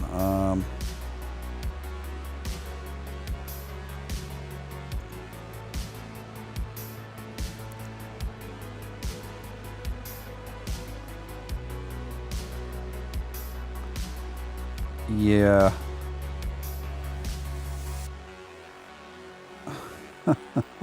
How frustrating. Christina, no, the bottom of the headphones aren't muted. I just don't know what's going on, guys. I just haven't had this problem with anyone else. I'm not saying that it's her fault. I haven't had this problem with anyone else. So, Christina, my apologies. I had to go on with the show. I will have to just try to figure this out. I'll have to try to figure this out on my end and have you back tomorrow night or sometime very soon. My apologies. It's just out of my hands, guys. My apologies. Guys, we are coming back since I was trying to figure that out. Doge went down, almost touched at 7 cents, back up at 7.2, almost 7.3, and then back down to 7.2 again. So I think that window when it came about 7.17, 7.15 was probably the lowest it's gonna get tonight. We'll see. So that might have been the best window for a buy-in. But yeah, again, my apologies, Christina. I will do a little footwork and try to figure out if I can troubleshoot why specifically I couldn't get you through, and love to patch you through back soon. Have you soon. Anyway, guys, you are tuned into Doge After Dark with Real Deal Steven Steele at 12:30 a.m. now, where I am, which means it's about 10:30 on the PM out on the West Coast. And if you're soaking up those Cali vibes, and if you're on the East Coast, of course, you are at 1:30 in the morning. So there we go.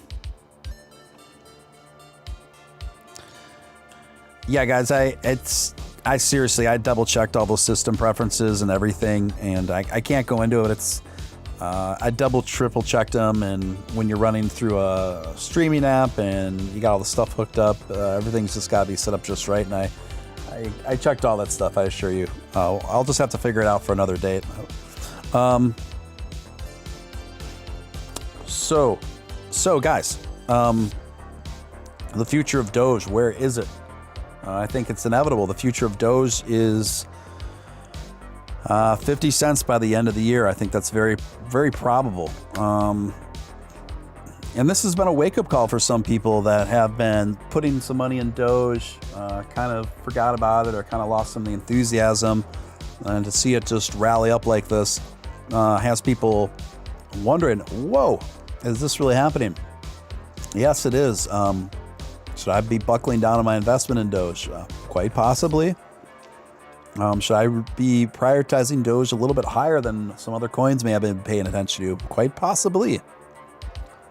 Should I butter my Texas toast with some Doge dog? Probably. Let me see here. Let's check it out, guys. Let's check out some more crypto news, shall we? Let's check out some more crypto news.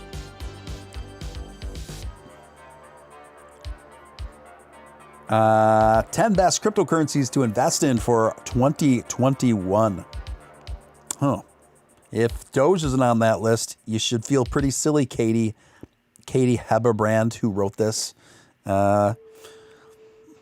So let's see what Yahoo Finance says the top 10 crypto investments are in 2021. Bitcoin, big shocker. Thank you for that breaking news. We couldn't have figured that one out ourselves. Ethereum, number 2. Yeah, sure. Binance Coin. Now that one I didn't really see coming. Binance Coin. Is that synonymous with BNB? It's got to be synonymous with BNB. If that's synonymous with BNB, yeah, I could see it. But number 3, top 3, I don't know if I'd put it there. I don't even know if I'd put BNB in the top 10. It is doing well now, though. I'd definitely put it more towards 8, 9, or 10. Tether. I don't know about Tether, but it is tied to the US dollar, so it is a stable coin. Cardano, ADA Cardano makes number 5. The Cardano network has a smaller footprint, which is appealing to investors for several reasons. It takes less energy to complete a transaction with Cardano. So we talked about that earlier, and we talked about that on Stay in Alpha stream, where both Cardano and Dogecoin could start eating up some of that Ethereum space. Polkadot is at number 6, you guys. Polkadot was created by Ethereum leaders who broke away and formed their own crypto with a better network. So that's interesting. Polkadot has been kind of stagnant for a bit, but we'll see if it breaks out.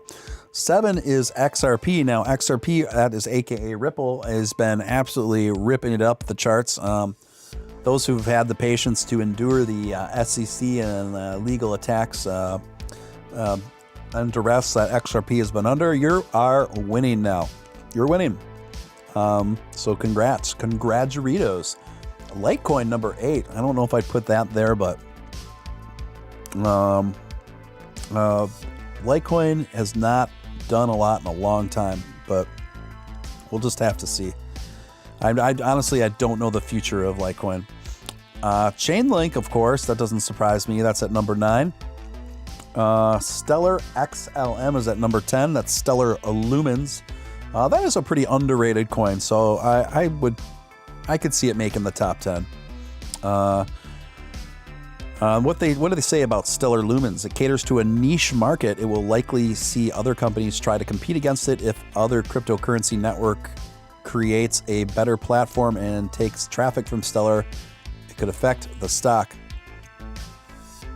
There's no question about it. Cryptocurrencies are here to stay. The question becomes, where is the best place to invest your money on the market? And then they make their pitch and blah, blah, blah. All in all, I think about half of those coins belonged on that top 10, and the other half questionable. That's just my humble opinion.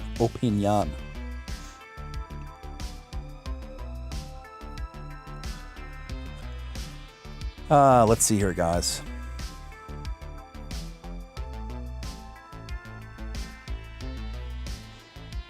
What's the buzz about Bitcoin, cryptocurrency, and blockchain technology? Gosh, I mean, this is like an article with this title and this kind of substance. Me going through an article like this right now would absolutely be hilarious. It's like a total Hello Fellow Kids article. Hey guys, so what's this big buzz about Bitcoin and cryptocurrency? Have you heard of this?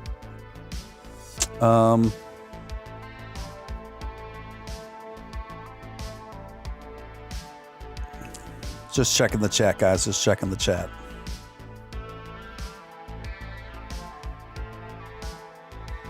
I'm seeing if I can get Samantha in here, because then that will see if the problem is on my end or Christina's end. The reason why I couldn't get Christina on. So we'll just see. We'll see. And I got another guest coming on that I'm working on booking right now. Her name is, she goes by Nikki Fox, and she is a cryptocurrency investor and enthusiast, and she's also an entertainer. She's an entertainer. She's in the adult industry, and she loves crypto. She loves Doge. She loves Ethereum. I'm still working out a good time for her to come on the show and the stream. So that'll be another future guest. And just a reminder, Mimi Matina of Berlin, indie singer, songwriter, will be on the show Wednesday night. And that should be pretty fantastic. She did a Doge song, and made a little video for it, and it caught the attention of Elon Musk, and he liked it. So we will be talking to her about that, among other things.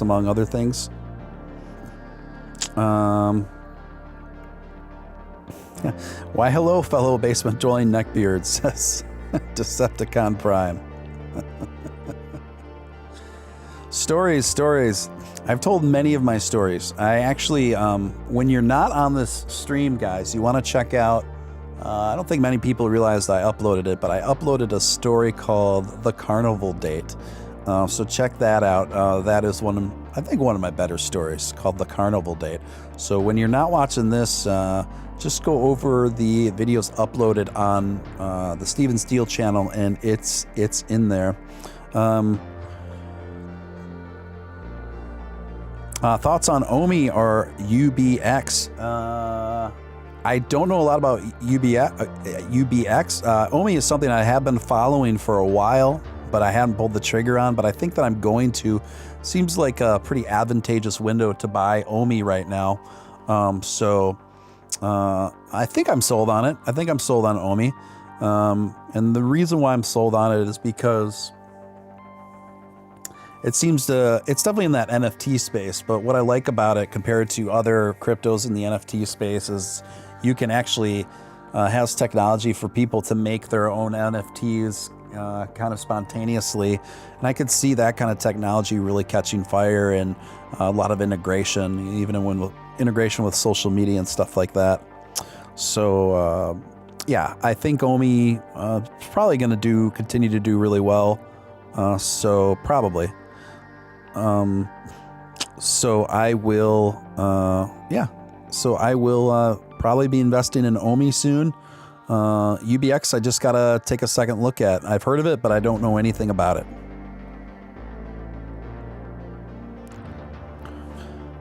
Yeah, I clipped that from a previous stream diverse of that story, and I edited it down. And then I also got another story on Matt and I's channel called The Time I Met E.T. The Time I Met E.T. And you can find that on a channel that I did with Matt called Above the Line. And hold on, I'm going to put the link to Above the Line in the stream. In the stream momentarily, guys. Just give me a moment.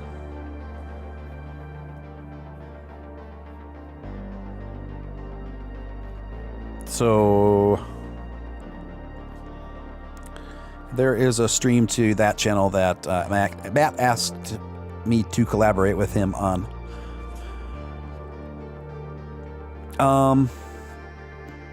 Let me see here. So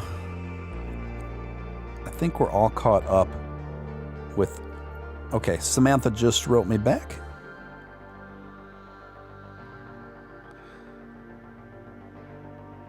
Just got back last night for 3 days away. Oh yeah, she can't come on. She's caught up with family stuff. She's a mama.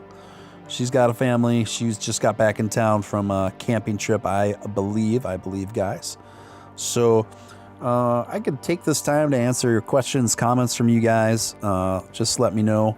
In the meantime, you can super chat. You can show your support that way for the channel through the Stream Elements link pinned at the top of the chat.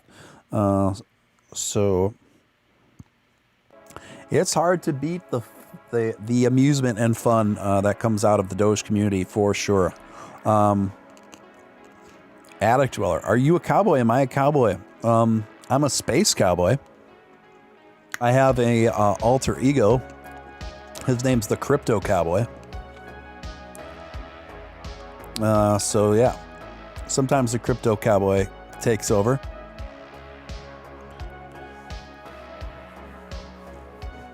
And I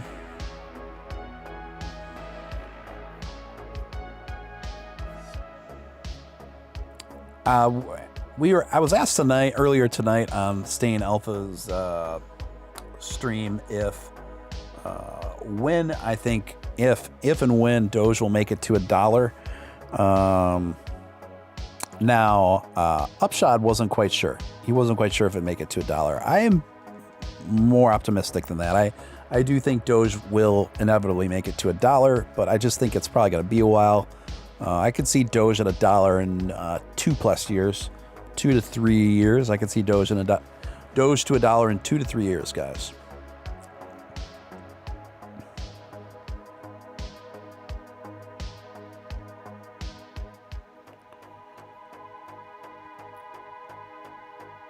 Yeah, I've steered away from Vive for similar reasons for Vero.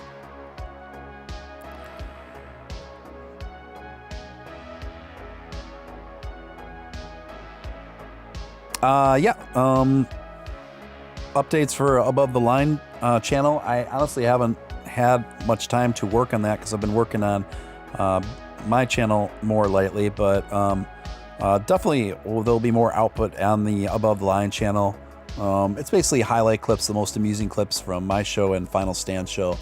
I take care of editing all that and doing the graphics for it. So I haven't uploaded in a few days there, but that will change soon. I definitely got my work cut out for me there. Johnson Crew. The Johnson Crew is an electro band. But what I mean by that, like early roller skating electro funk. I remember them. They're from the early 80s. Breakdance kind of music.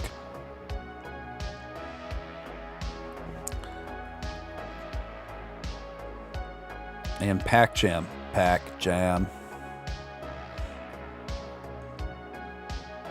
It seems like the world buying Doge, which is good. I agree.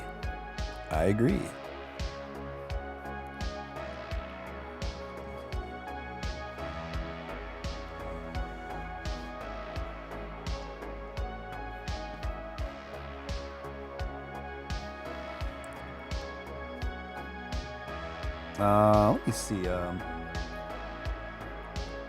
I'm reaching out to someone else to see if they want to come on the stream.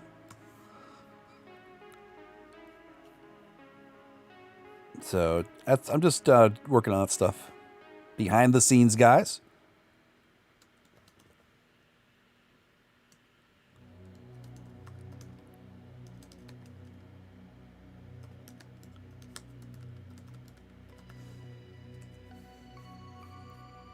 And we'll see how that goes.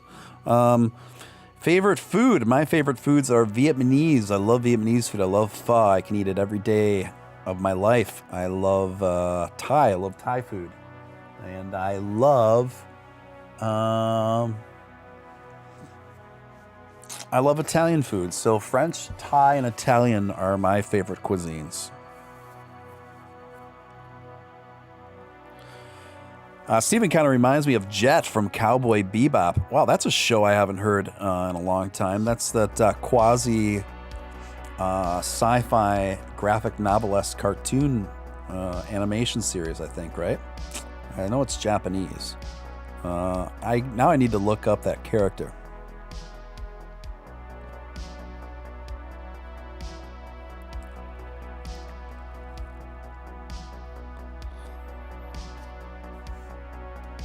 I remember watching few episodes of that. I guess I can kind of see it. The character you're likening me to, his beard though goes really far into his eyes, and I don't think my eyebrows are as bushy. But yeah, overall I can see it.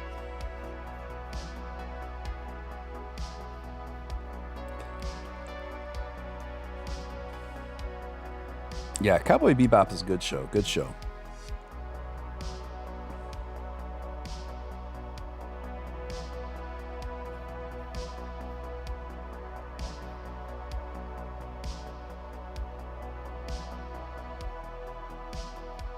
And I will be on Upshot's show next week, guys.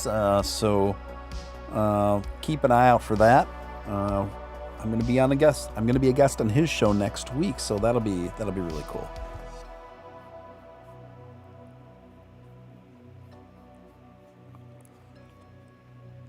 And guys, if you haven't hit that thumbs up, please feel free to do so. It really helps get this channel up in the algorithms and the stream up in the algorithms. And if you haven't subscribed, feel free to do so. Love to have you a part of the community here. Yeah, you guys are on some Japanese sci-fi cartoons now.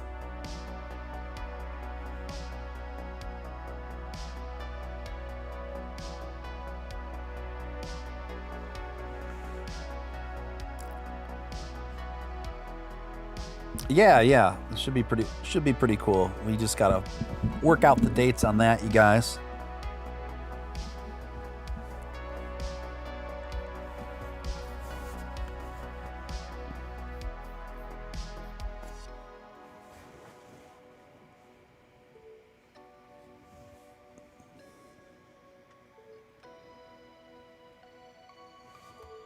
Okay.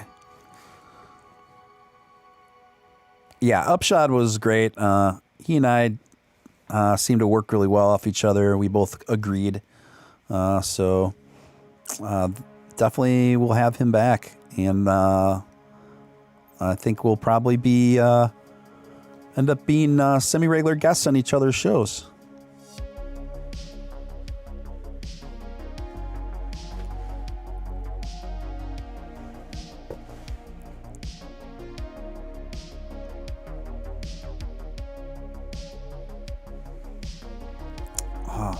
I've just been having a heck of a time with this. I'm so mad. I just got this new MacBook, and the charger that came with my MacBook, it's so touchy. It's so touchy where it just has to be just right in order for it to be charged in. So they've sent me a faulty charger, and for the amount of money that I paid for this MacBook, that's inexcusable. Okay. Decepticon Prime, Upshot's glasses need to be in NFT.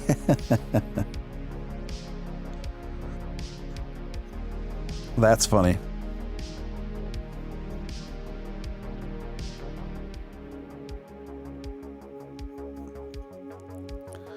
Let me change up the visuals here, guys. Let's put a different one in there.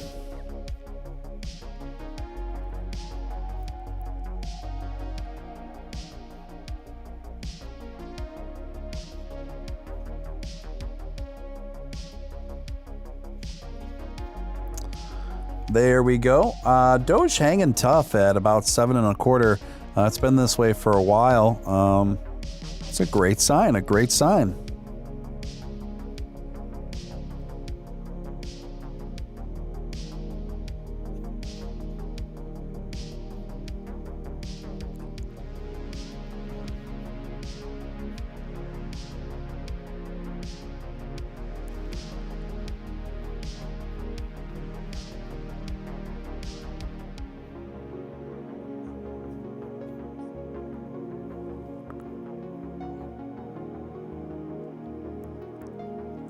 Transformers, Voltron, GoBots, NFT exposing more people to crypto, exposing more people to Dogecoin.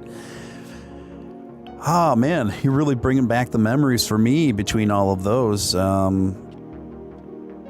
think my favorite out of those was Voltron, and then I actually preferred the GoBots to Transformers, and I don't know which toy was first, but it seems to me that the GoBots were constructed better.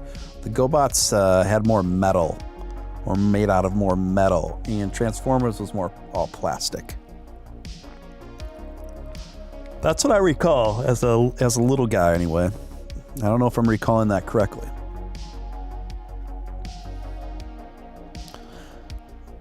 Now I know Transformers was more than meets the eye, and I don't think GoBots ever had a...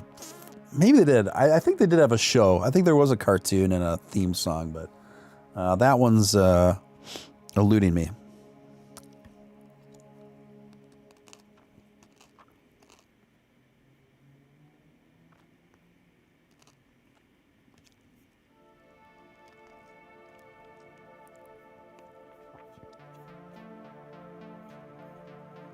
Digibots. I have no idea what's up with Digibots. No clue.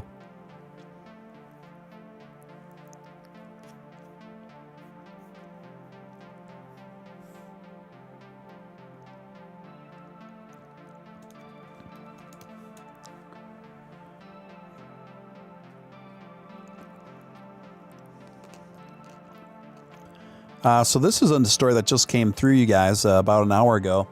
Less than an hour ago.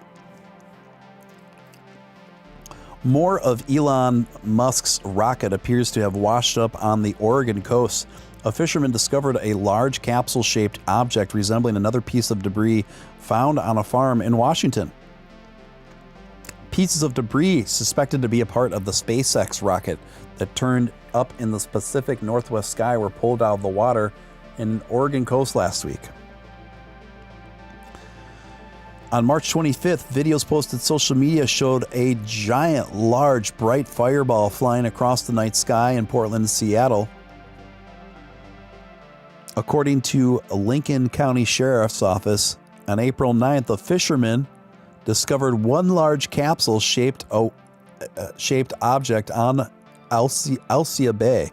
It resembled another piece of debris determined to be a composite overwrapped pressure vessel found on a private farm in Washington earlier this month and retrieved by SpaceX.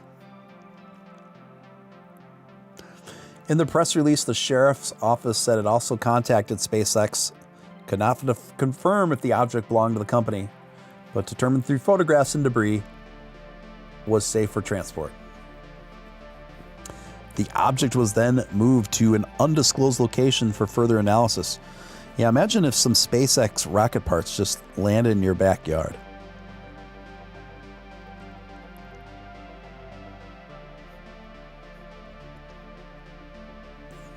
Here's another article by Bloomberg. Elon Musk leaves Vladimir Putin stranded on Earth 60 years after Gagarin's historic flight. Right, Russia's space industry can't get its act together. This article is basically about how SpaceX has completely left Russia in the dust as far as the space race goes and space technology. So that doesn't surprise me. SpaceX is doing incredible things. I mean, just the fact that SpaceX has rockets that land on their own now, where that didn't used to be the case. It used to be, I believe astronauts, they used to have to parachute out.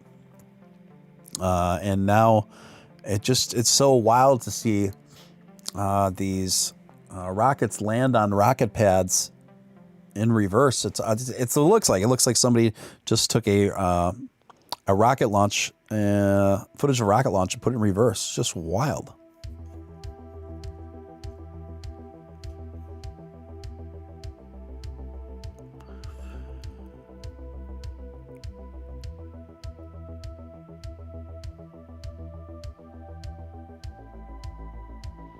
Oh yeah. Green candles, will you be mine?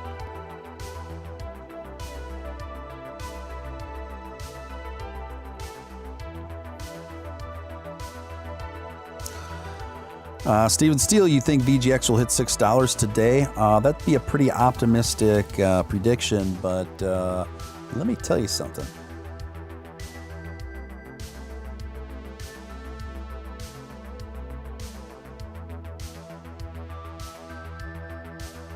I'm looking at the charting for VGX so I can give you an answer on that.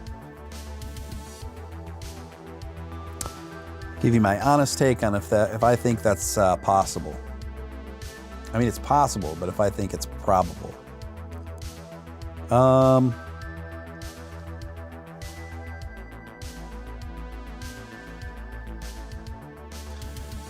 Yes, I absolutely do think it's possible. Because just since the last time I checked, CJ, VGX climbed up exponentially just in the last 30 minutes. I think at this point it's very probable. Wow, I'm surprised. I think it's very probable that VGX will hit $6 tonight. VGX is just on a very bullish run. It's at $5.86 right now. It's risen almost 9% in the last 45 minutes. Yeah, I think it's totally doable. And I would love to see it. I think this is the beginning of great things for VGX.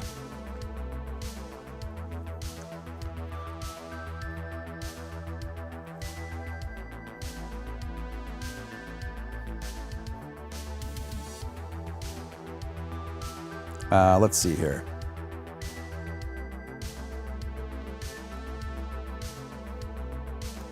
You guys are getting that David Hasselhoff meme around. That's funny.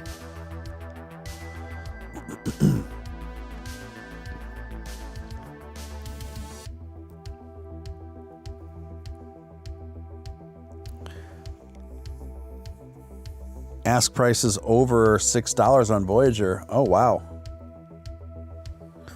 We're already there. Yeah, guys, look at that candle. This is... Look at this candle. This thing is wide and thick, my friends. The innuendos are all on you guys. But it's really shaping up here.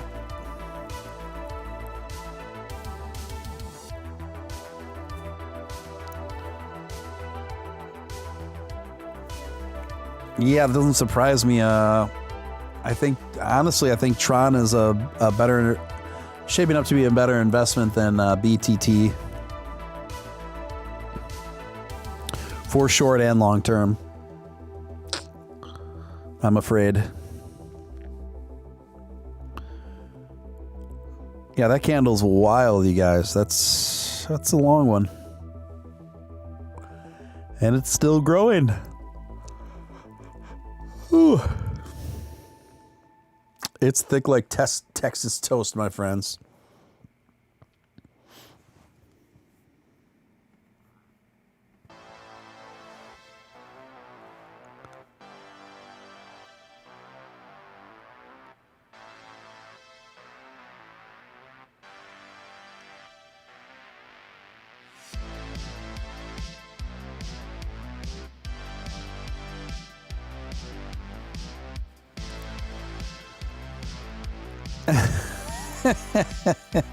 Jimmy Doge says that long, thick candle is making me uncomfortable.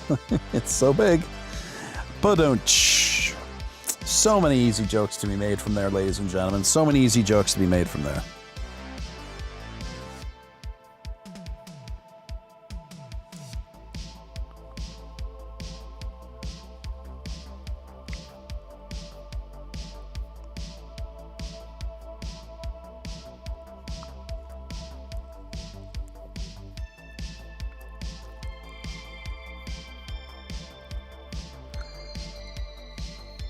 Yeah, should use 15 charts. Yeah, I'm not big on the 15-minute charts for live, because people want to see as close as they can in the real time as far as development goes. I look at 15-minute charts here on my end to be able to project better on where things are going, but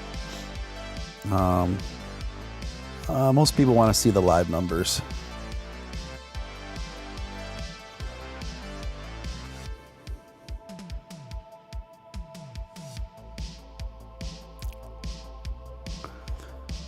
All right, so another story that I saw that was pretty interesting. Just a second, I'm queuing it up right now. So now Forbes is covering this. Moon very soon. Cryptic Elon Musk spurs Bitcoin on. Oh gosh, of course, it gives me a pop-up. It won't let me, it's got a big paywall.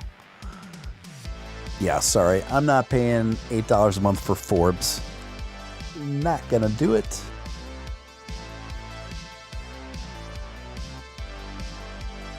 Not gonna do it. Oh, here's a good one. Here's a good one. Elon Musk took a swipe at Bill Gates on Microsoft Zoom. You remember the Zune? With an edited version of a... this is funny. CEO Elon Musk took a swipe at Bill Gates and Microsoft Zune in edited political cartoon. The character depicted Gates using the COVID pandemic to reintroduce the MP3 player. Soon you will feel strange desire for Zune, Musk wrote. He later deleted the tweet. I missed that one. I missed this one. Tesla CEO. Why do they have to say that? On every article, every time they say his name, they have to preface it with Tesla CEO. We all know he's the Tesla CEO. There's not a person on this planet that doesn't know that. They don't have to keep saying that. Musk tweeted in an edited cartoon originally created by artist Ben Garrison, depicting an illustrated version of the Microsoft co-founder. Musk deleted the tweet 2 hours later after it had been shared more than 5,000 times. Soon you'll feel a strange desire for Zune. For those of you who are wondering, Zune was a MP3 player that Microsoft came out with back in the day to compete with the iPod. And I believe it was orange, and it wasn't very cheap either. I think it was even more expensive than an iPod. But obviously that tech is very antiquated these days. But the Zune was... I think it'd be funny to get a Zune t-shirt. Jimmy Doge says, VGX woke up and didn't want to be left out of the party. You got that right. You got that right.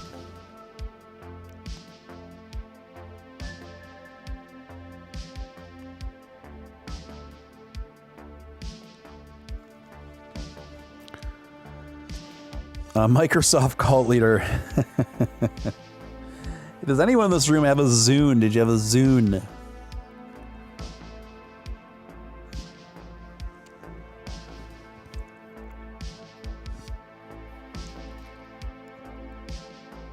Zune. Zune and very Zune, people.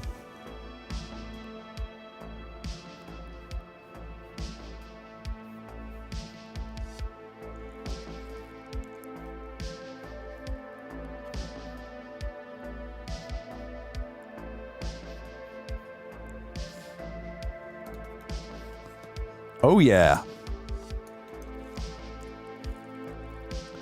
Who's ready for Monday? Not me. Not I, said the fly.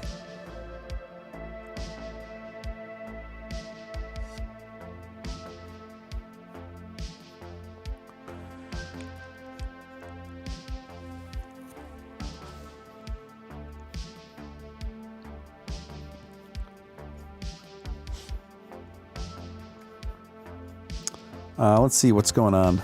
I'd rock a Zune extinct dinosaur with a Doge logo on the back. Someone says I still use my Zune. You know, nothing wrong with that. As I recall, the Zune was really well built. It seemed super sturdy. I remember that about it. I remember that about the Zune. No shame in that game. I still think MP3 players can have their place for sure. Especially, now someone else had an MP3 player, Neil Young. Neil Young had a MP3 player that was supposed to be the most high resolution, high fidelity MP3 player on the market. So it was for super audiophiles.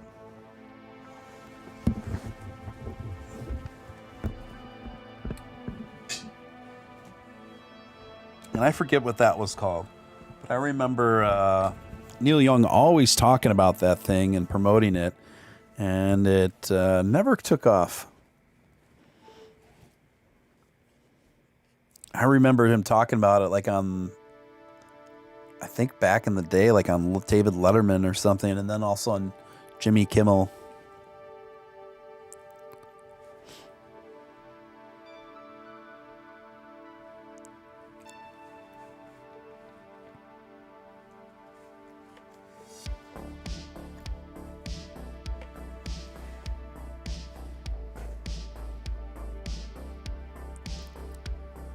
It'll be interesting to see what Doge does overnight, guys, to see if it hangs on here or gets into the high sixes, which it might. It might.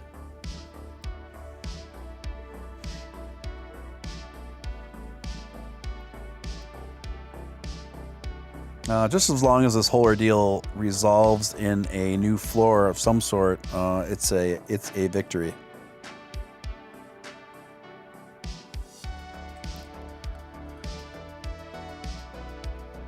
And I'm trying to fix my charger, and as soon as I get that dialed in, I'm going to look to VGX.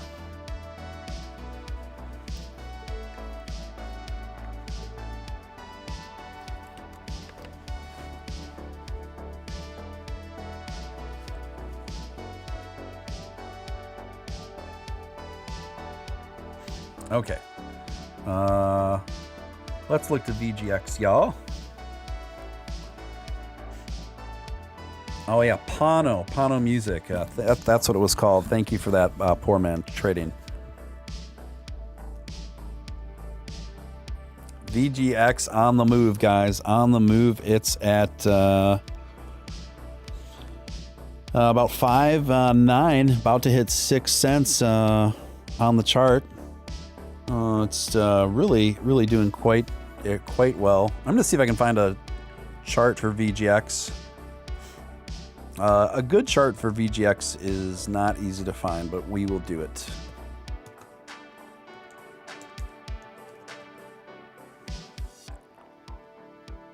I can't wait till Voyager releases its desktop version, because then we can get live charts on their desktop version. I'm really looking forward to that.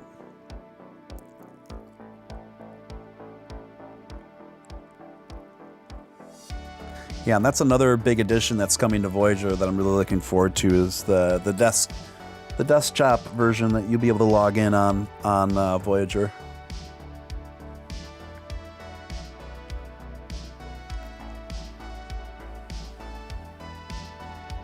Whew.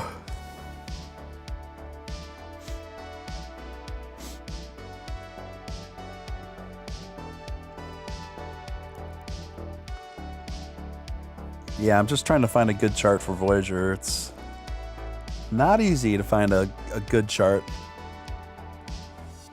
for Voyager.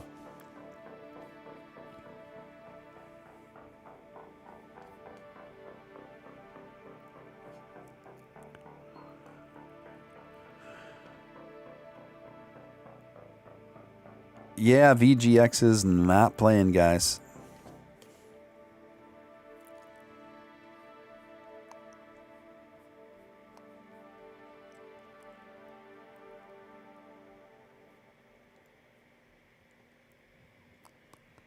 Yeah, I'm trying to get it on TradingView right now, actually. That was one of the places I was going to. I need night vision. I hate that these charts don't have night mode. But this is as close as we're going to get. We'll just go with this one. And we'll bring it on in.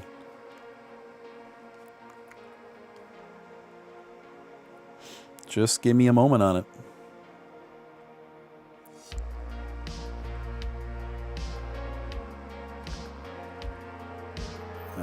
It's too big.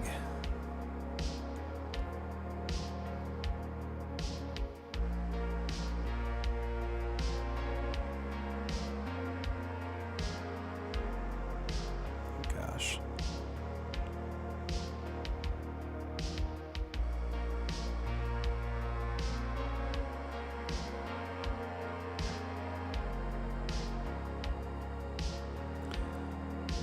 Just a moment, y'all. This chart's being a little problematic.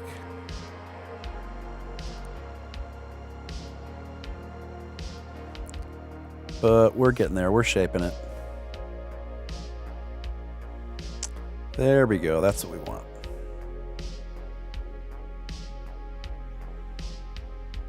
That's what we want.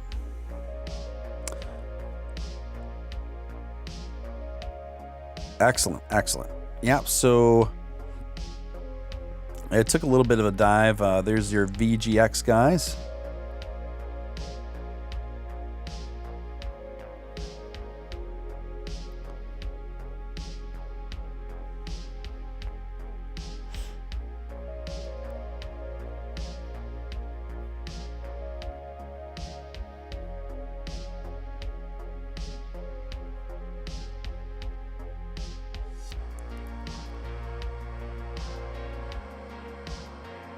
There we go.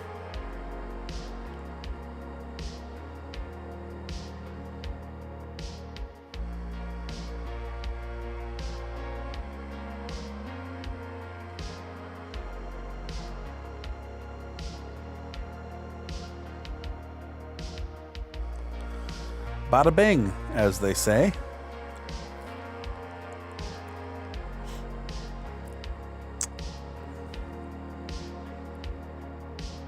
Look at that. Welcome, Marcus. Welcome. Welcome to the chat. Welcome, Decentralized. Welcome. Who else did I miss in here? CJ. Yep, we are just following this bull run by VGX, and now it is falling. Look at that to 5-4. Pretty solid retracement there. We'll see how far she goes.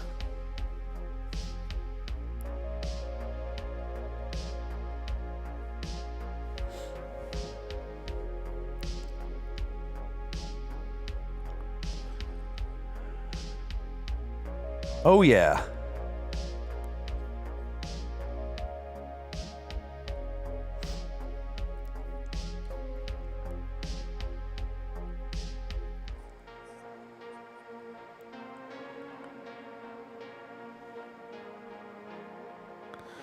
Yeah, it's going down pretty good. I mean, that's it's coming back up though. So it fell down to about $5.40, and now it's already coming back to $5.60. So not too shabby at all. Don't worry, VGX is coming back, guys. I can't say with how much roar to it, but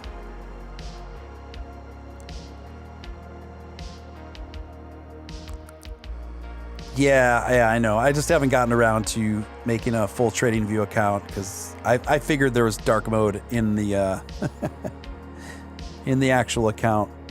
But yeah, it's something I will do. Not a bad idea at all.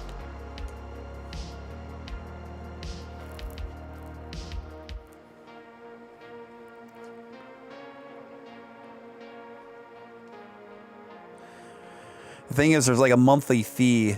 I'm not sure what it is. Yeah, it's like $15 a month.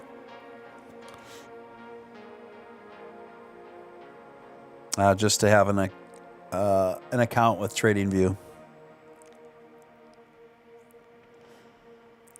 I'm not sure if I'm that dedicated.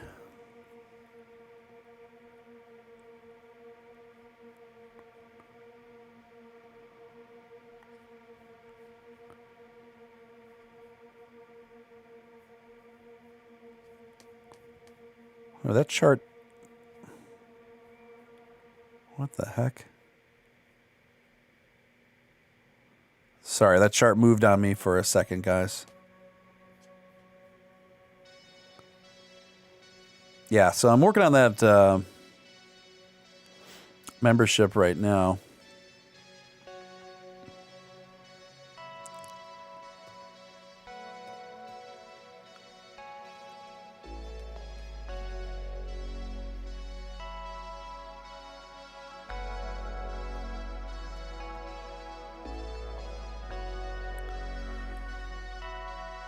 And I'm looking for that night mode, man.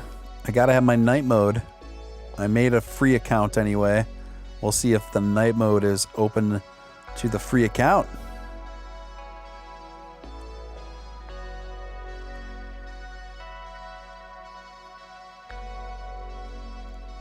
So far, I'm not seeing a night mode.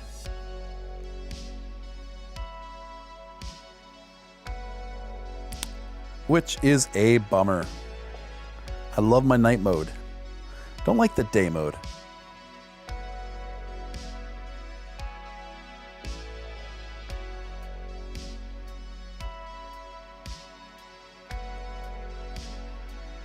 But it could be in here still. I Aha, just discovered it. Ladies and genitals. I just discovered it. So we're going to switch this out.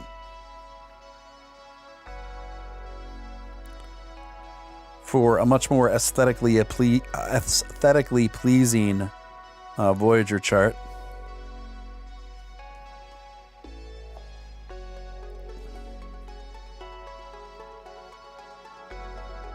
Just give me a moment. Un momento.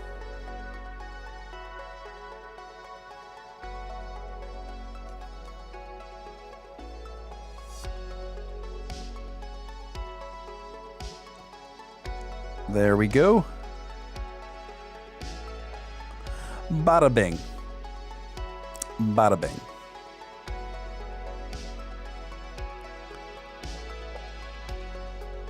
Yes, we need night mode for the crypto vampires that make up the majority of my audience.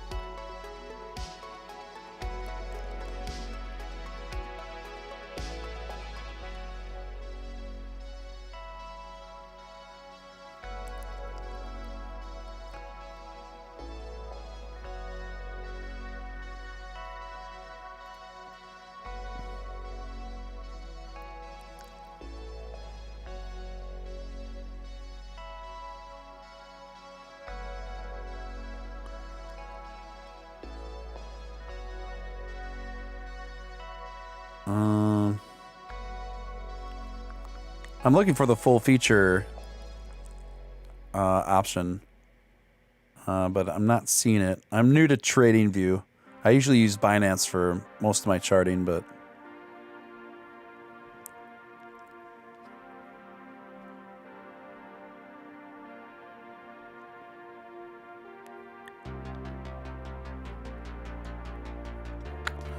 yeah, I'm not seeing it. Click on the top right of the graph. Yeah, I'm working on it, guys. I'm trying to do the full featured chart. I'm trying to find it.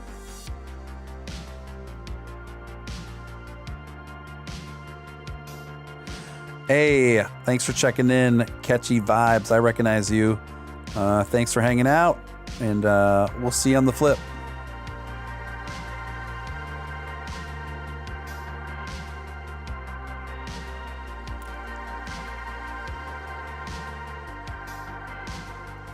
Yeah, if you guys can tell me what button to push, I don't know where to find the more full feature chart.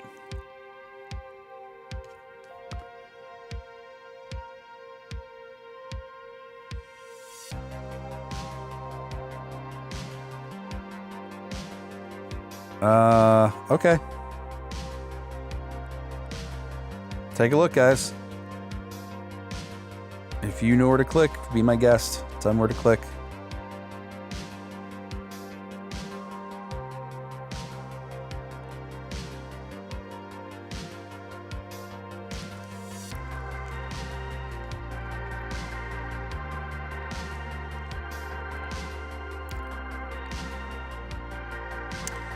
We found night mode, Scott. No worries. This is night mode now.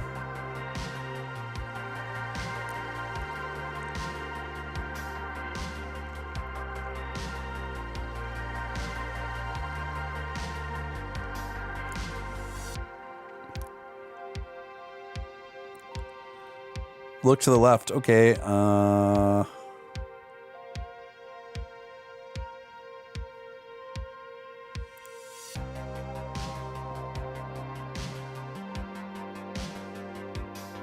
Is that what you wanted?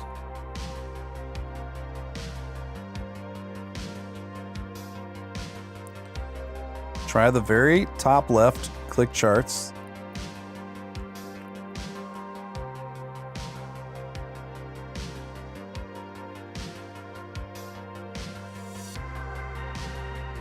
Okay, very top left. Ticker, okay. So trading.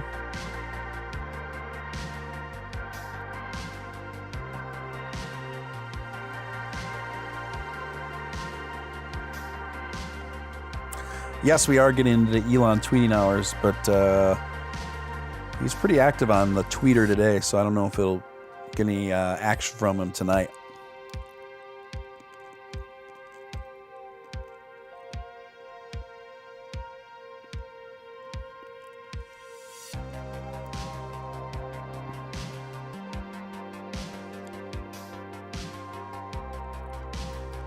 I don't know, y'all. I don't know where it is.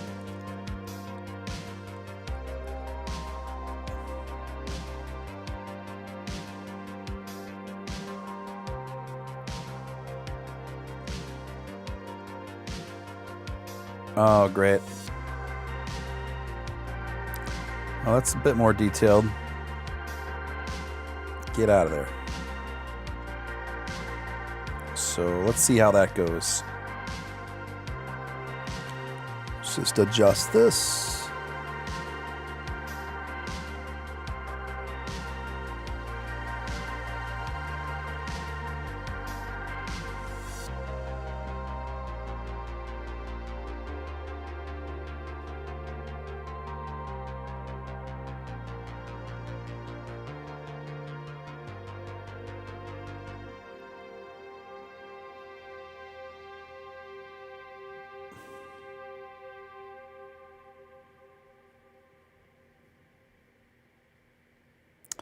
What a mess.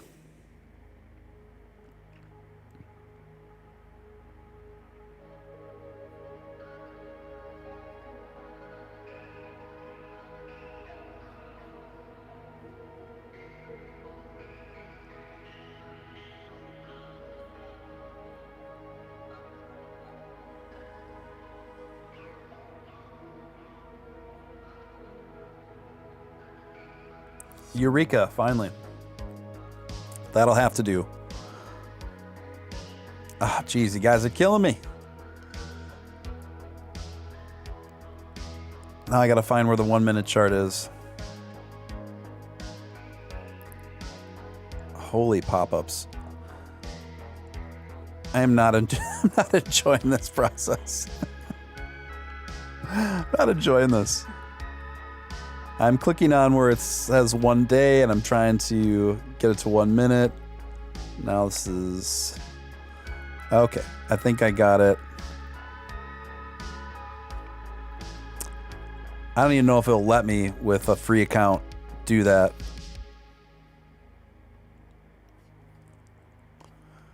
It won't let me do by seconds. See, it'll let me do 1 minute. Yep, it'll give me the 1 minute chart. So you just got to upgrade for up to date by seconds. So there we go.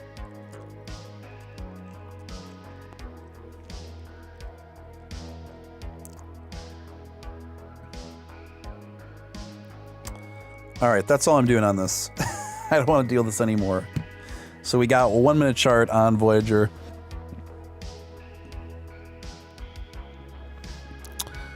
And there we have it, folks.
Oh, yeah.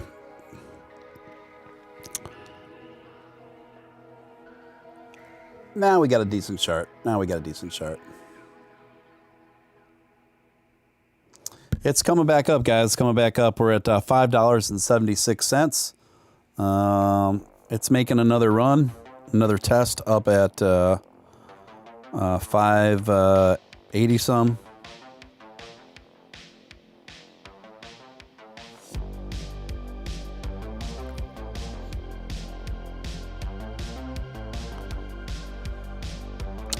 So there is someone that runs a pretty popular Twitter account. It seems that way anyway.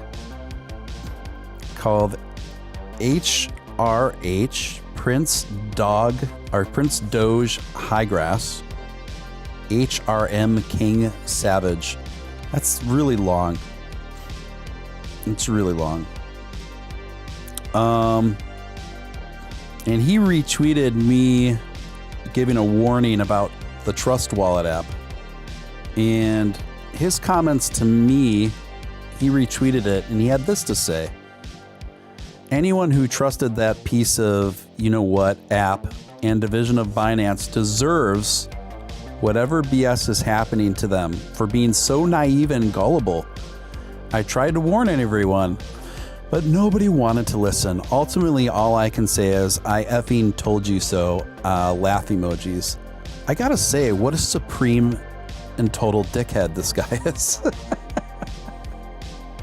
Like, dude, I didn't even know you existed till now.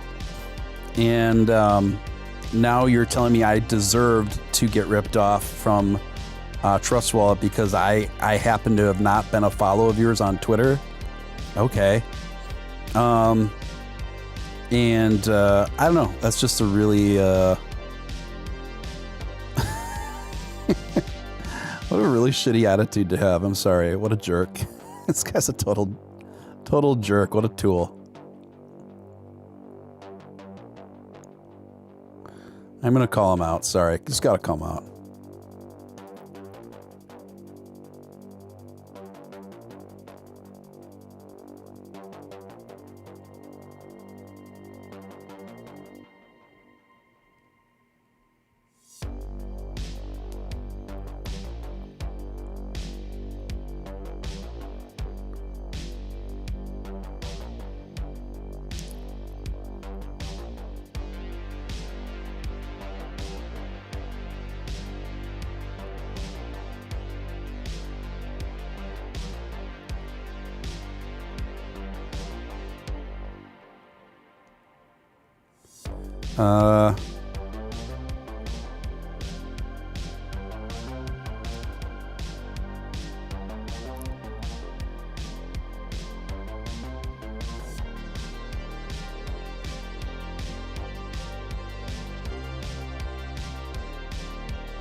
There we go.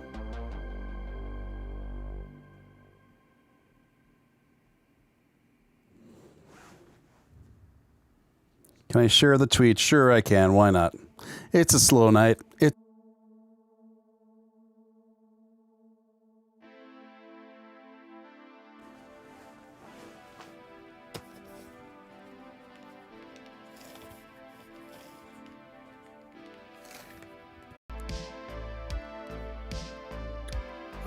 Check. Am I back?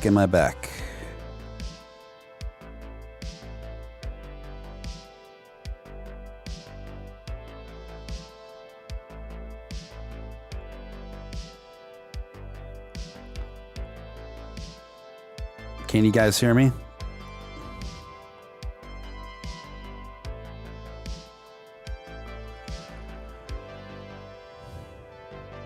Okay, good. Yeah, sorry about that. You know, logistics in Texas.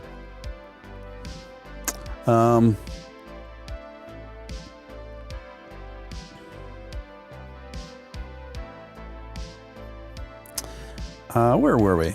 Oh, I was calling that guy out for being a jerk. Yeah, here's the tweet.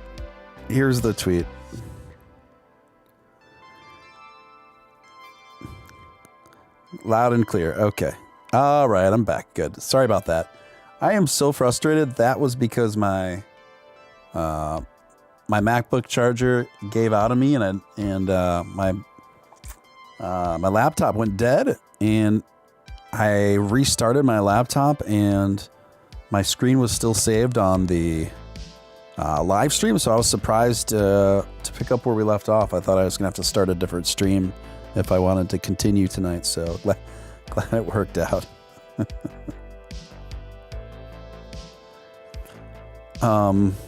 Yeah, so let's take a look at VGX again, guys. Sorry, my voice is getting a little hoarse for being on the air so much. Yeah, $5.87 right now. So we're getting right back up to where that's where the most resistance is right now, in that $5.87, 88 cents range. Then it comes back down. So if we can get, to me, that's the biggest amount of resistance I'm seeing. If we can get past there, I think we can get to 6 cents, guys.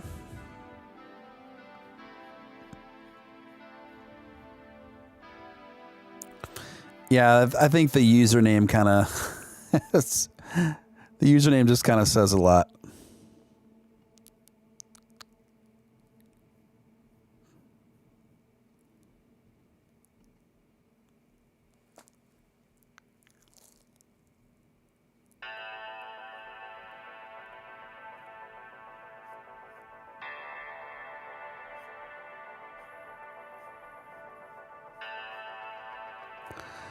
No worries. The only reason why we're talking about it all, because we've been going all day, going all night, been streaming a lot. So a bit of we're slowing down now on the news.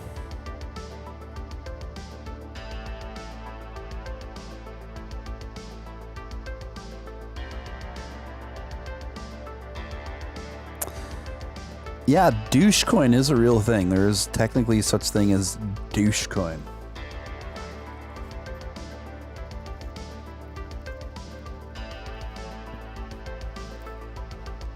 The douche is louche. I made it rhyme. Sometimes you just gotta make it rhyme, folks. You just gotta make it rhyme.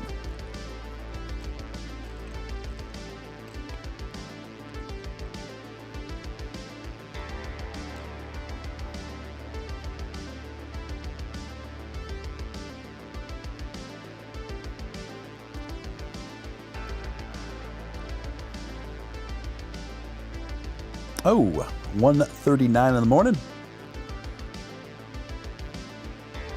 It seems later than that to me, but maybe that's just because I've been online so much. Maybe it's because I've just been streaming so much.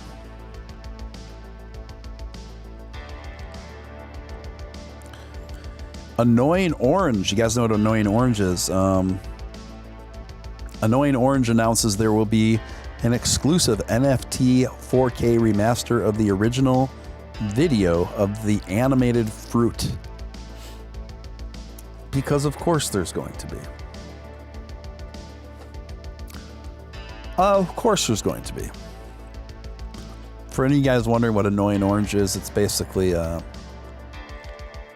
phenomenon on YouTube where someone's eyes and mouth is superimposed over an orange and they talk.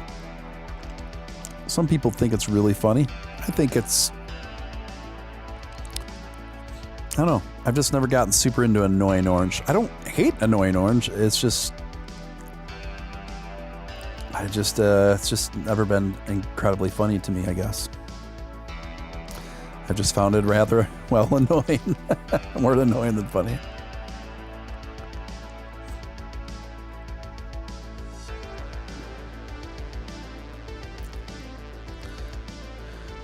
Decepticon says, Dogecoin, the cleanest way to crypto. It had its day. I agree. Poor man traded. It had its day.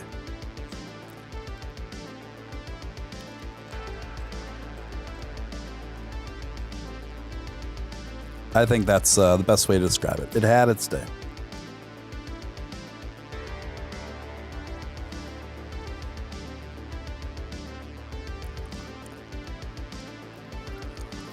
Check this out, you guys. This is a tweet by Billy Marcus, who is the creator of Dogecoin.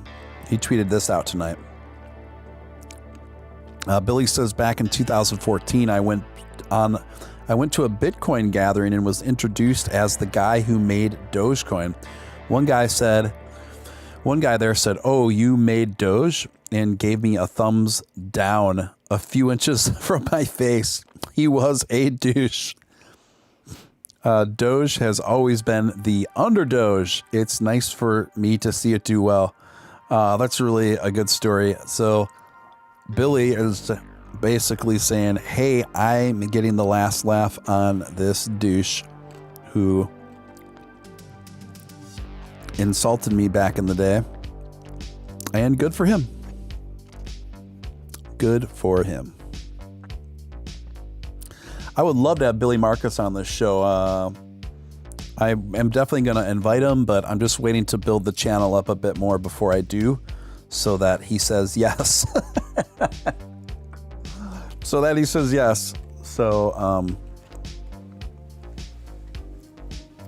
But that's definitely somebody I for sure want to get on the show. Absolutely.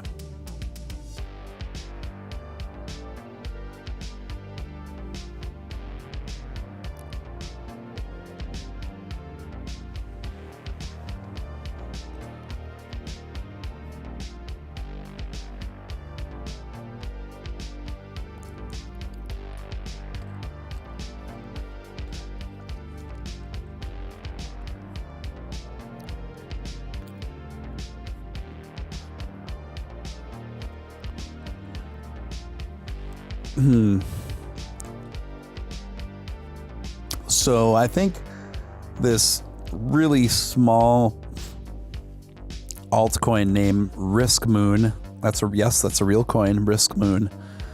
Crypto Batman is trying to talk to you about Risk Moon because I think the reps from Risk Moon recently approached him about trying to work out a sponsorship or something. And I'm obviously extremely skeptical of this coin, but I did promise him I'd tell him I'd take a look at it. So I have been researching it. I am going to,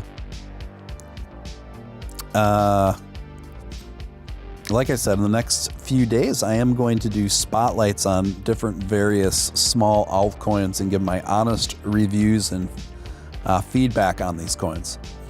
So I've been doing some research for that.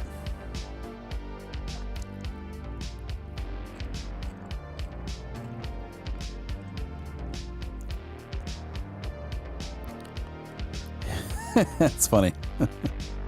And there actually are a lot of women involved in Dogecoin, more than most other cryptocurrencies, from what I've noticed.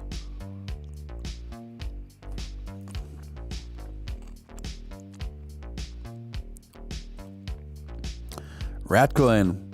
We don't like Ratcoin. Ratcoin is bad.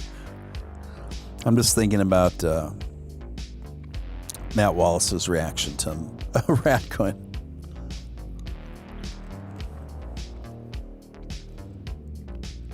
There's Ratcoin, there's Batcoin, there's Fatcoin.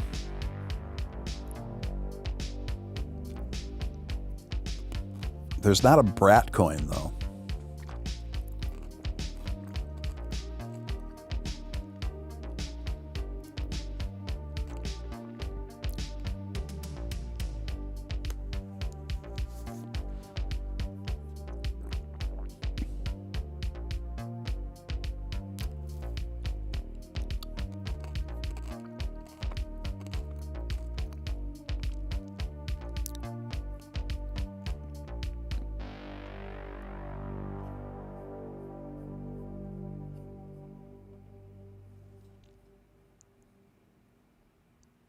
Elon is not the owner of Ratcoin. That's a rumor.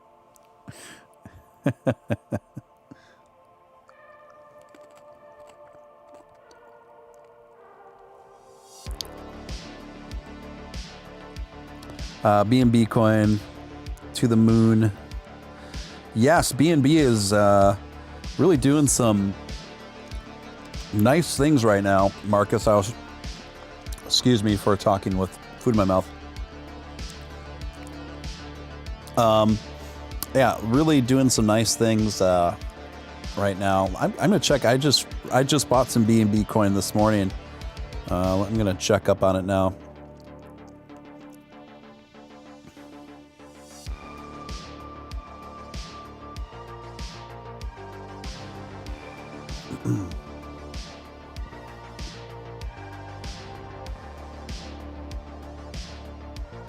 BTT is on the rise again, someone says, and so is BNB.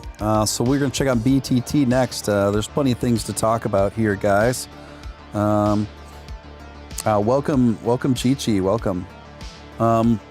So yeah, I have to say I've made more money on my BNBs that I bought this morning than I have since I bought SafeMoon with my BNB. So, what I did in full transparency, I took out half of my SafeMoon and I put it into BNB. I rolled it over into BNB because I just saw, I'm like, what am I doing? I'm like, I think BNB's taken off pretty nicely. So I just reversed my conversion from BNB to SafeMoon and converted half of my SafeMoon back to BNB. And it's looking good. It's looking good. I cannot complain there. All right, let's look at BTT. BTT me ASAP says, someone in the room. Oh, yeah.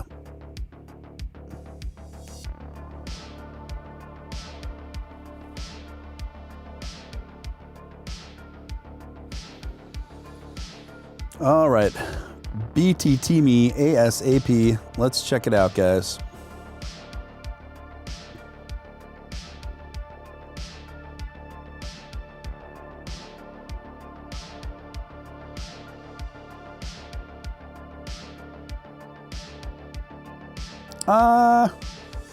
I wouldn't say this is rallying back. I mean, BTT is somewhat. It's come back 5% over the last day. I mean, that's decent. But considering it took a dive up by almost 30%, it still has 25% to go. So I was pretty surprised when someone told me BTT was rallying, because I looked at those numbers pretty carefully before I decided that the future of BTT looked a lot more grim than I previously anticipated. Now, Tron is overall doing really incredibly well. It's up 13% for the day.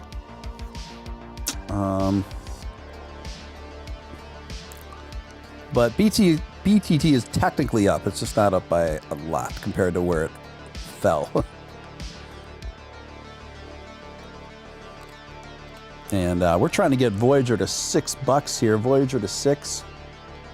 VGX to 6, folks. And we're almost there. We are at $5.92. The coin is up almost 40% for the week. Almost 37% rally for the day. So that is a breakout winner for Sunday.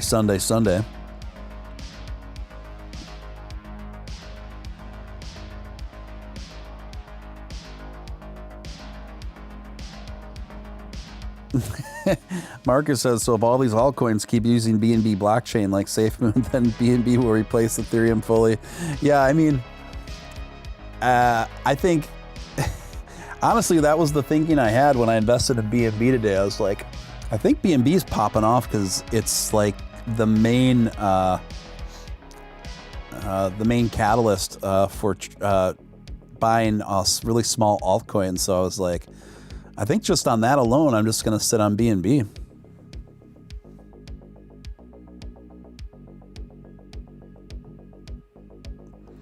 Yeah, Mr. Crypto like legit purchased a SafeMoon billboard. He like paid for a SafeMoon billboard by a freeway for a month.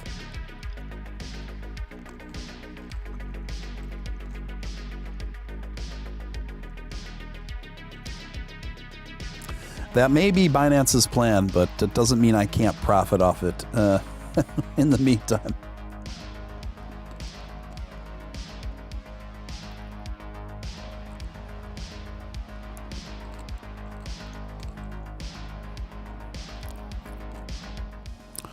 Doge is taking a dip, guys, but so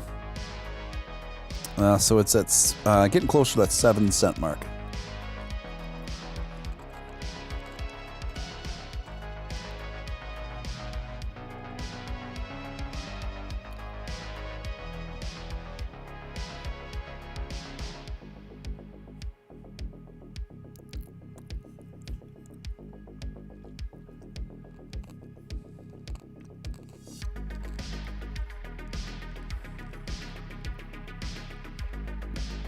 But yeah, guys, why don't we check out the market value of Dogecoin?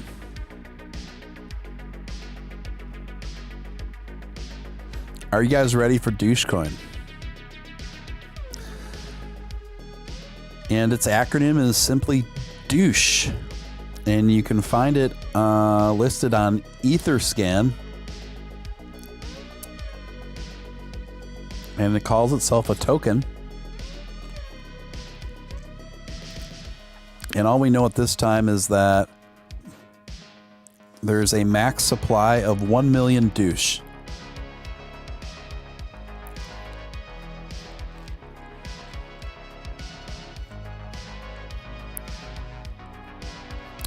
And there's really not much information I can find about it at this time.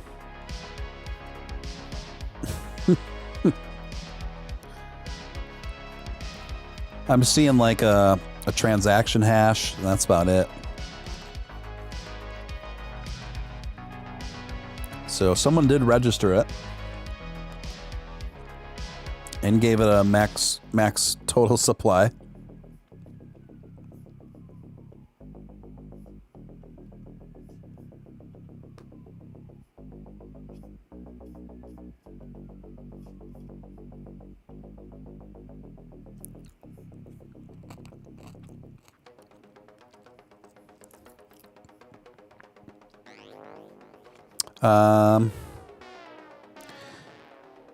Yeah, guys, Dogecoin. I'll show you.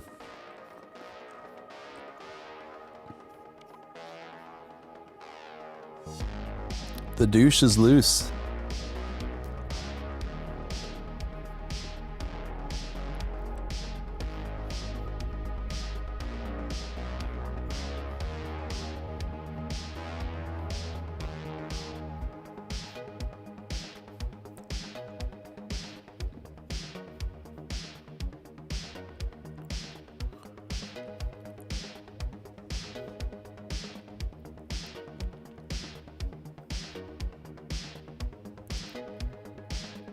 See?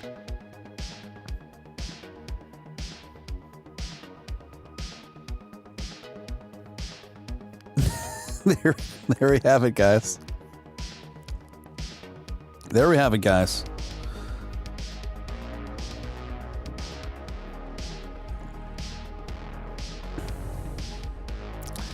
A douche token.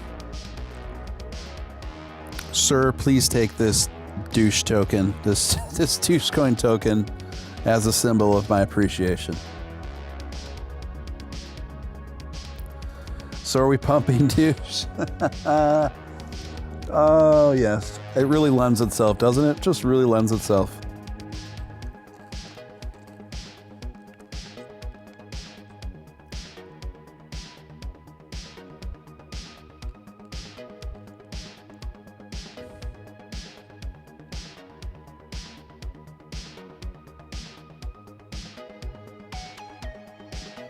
There we go, guys. The douche is loose. Max total supply of 1 million douche.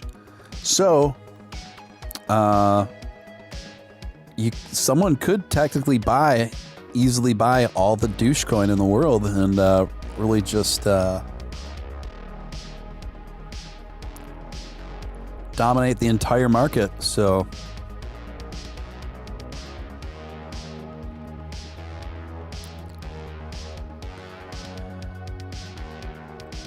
Yeah, I kind of want to buy some too, to be honest.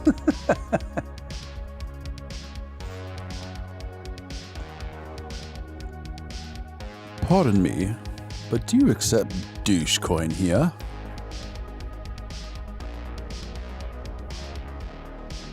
Pardon me, but do you accept douche?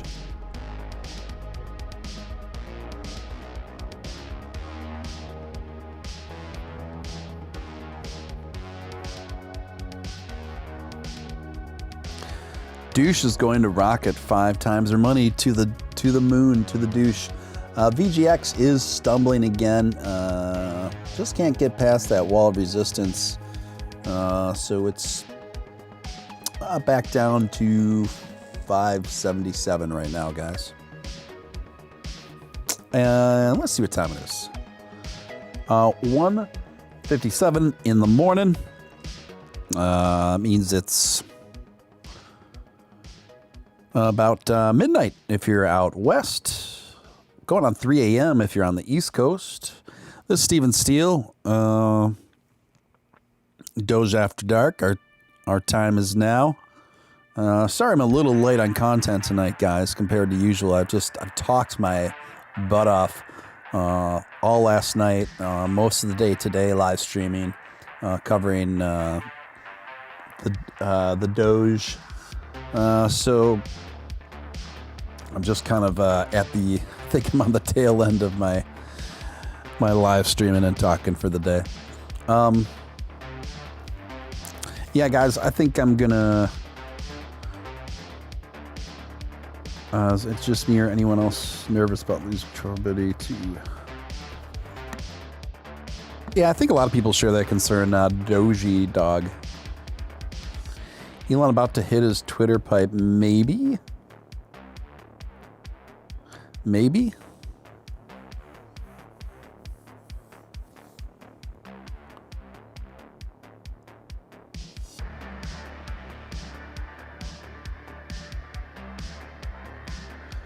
You know, I'd try, guys. I'm just trying to bring you the best news in Dogecoin out there.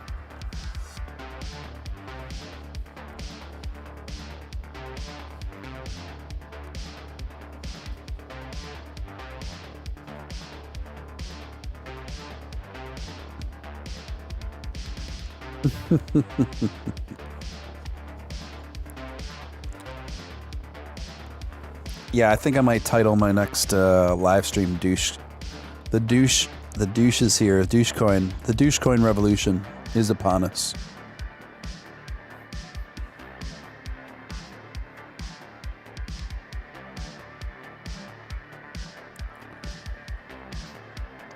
Oh yeah, I think we've got the most loyal Douchecoin supporters here on Steven Steele Live.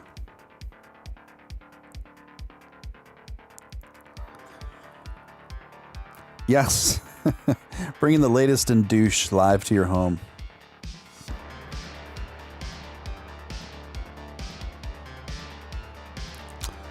Yes.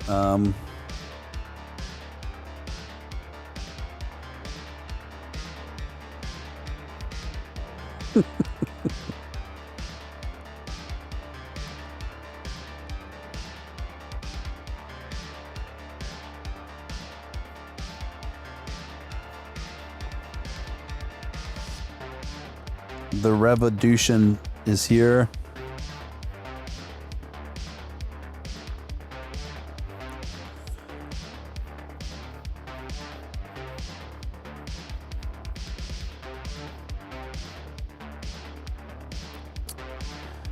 Poor man, tip me. Thank you. Thank you for the super chat. $4.20. Thank you, poor man.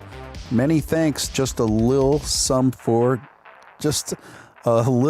some douche. Thank you. That $4.20 is going to go to buy some top tier douche. So thank you very much for that, poor man.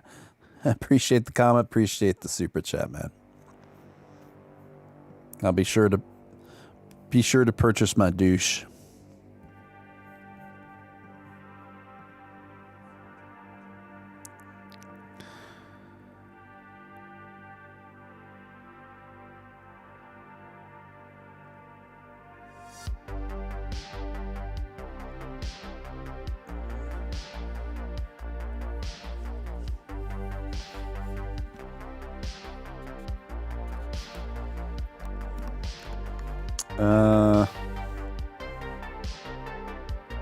We have 420 meme Doge as much as possible and tag Bill Gates. Live free or douche hard. Oh wait, we're not doing movie titles. I mean, you guys could. You could do movie titles and swap the word douche with it. It's an idea, right?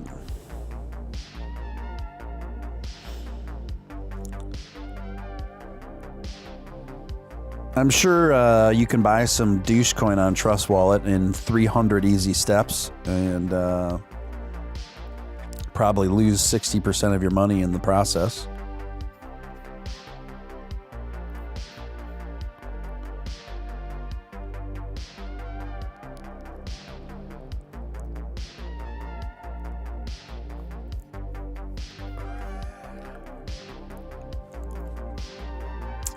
Mm-hmm.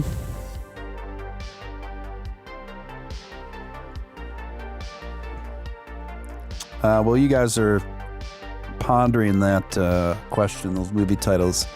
I'm gonna use the bathroom, and I'll be back in a couple minutes. Talk amongst yourselves. Before I go, I heard that super chat sound. I love that sound. Anonymous. Anonymous tipped $4.20. Go buy some douche. Go buy some douche, Anonymous says. Wow. If this keeps up, I might be the world's leading douche coin holder. So thank you very much. I'm inspired.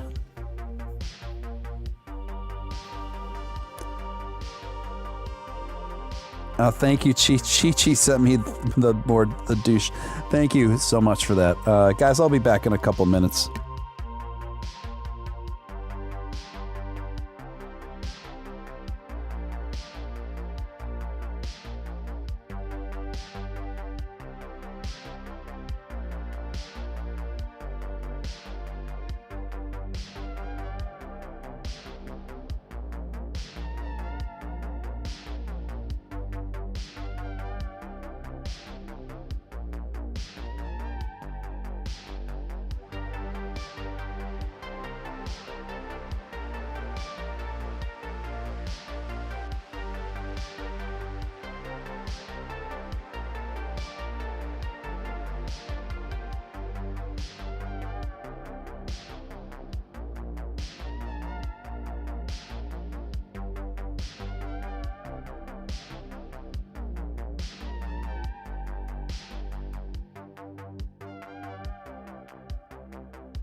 Welcome back, guys. This is The Douche on WKRP in Cincinnati. Steven Steele had to step away, but I'll be taking over for the rest of the night. Your man, The Douche. All right, guys, what did I miss?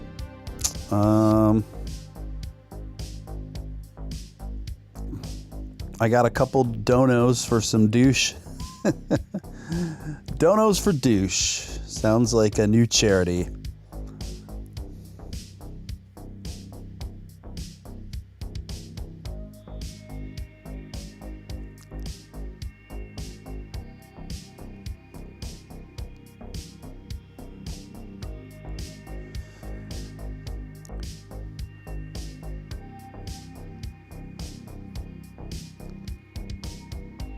Would you like to donate for donos for douche? Help this poor, sleep-deprived crypto live streamer buy some douche. This is a jam.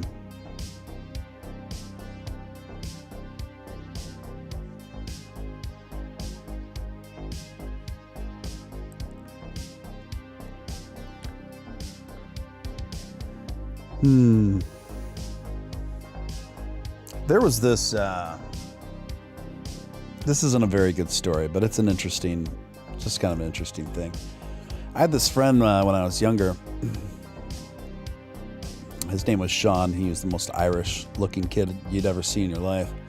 And there was this VHS rental place called Call Video. It was just Call Video. That's what it was called. It was such a delightfully generic name and sign, and the sign just said Call Video written on in black and cursive on a yellow back, a light up sign. And it was a small place, but it was just absolutely packed to the gills with VHS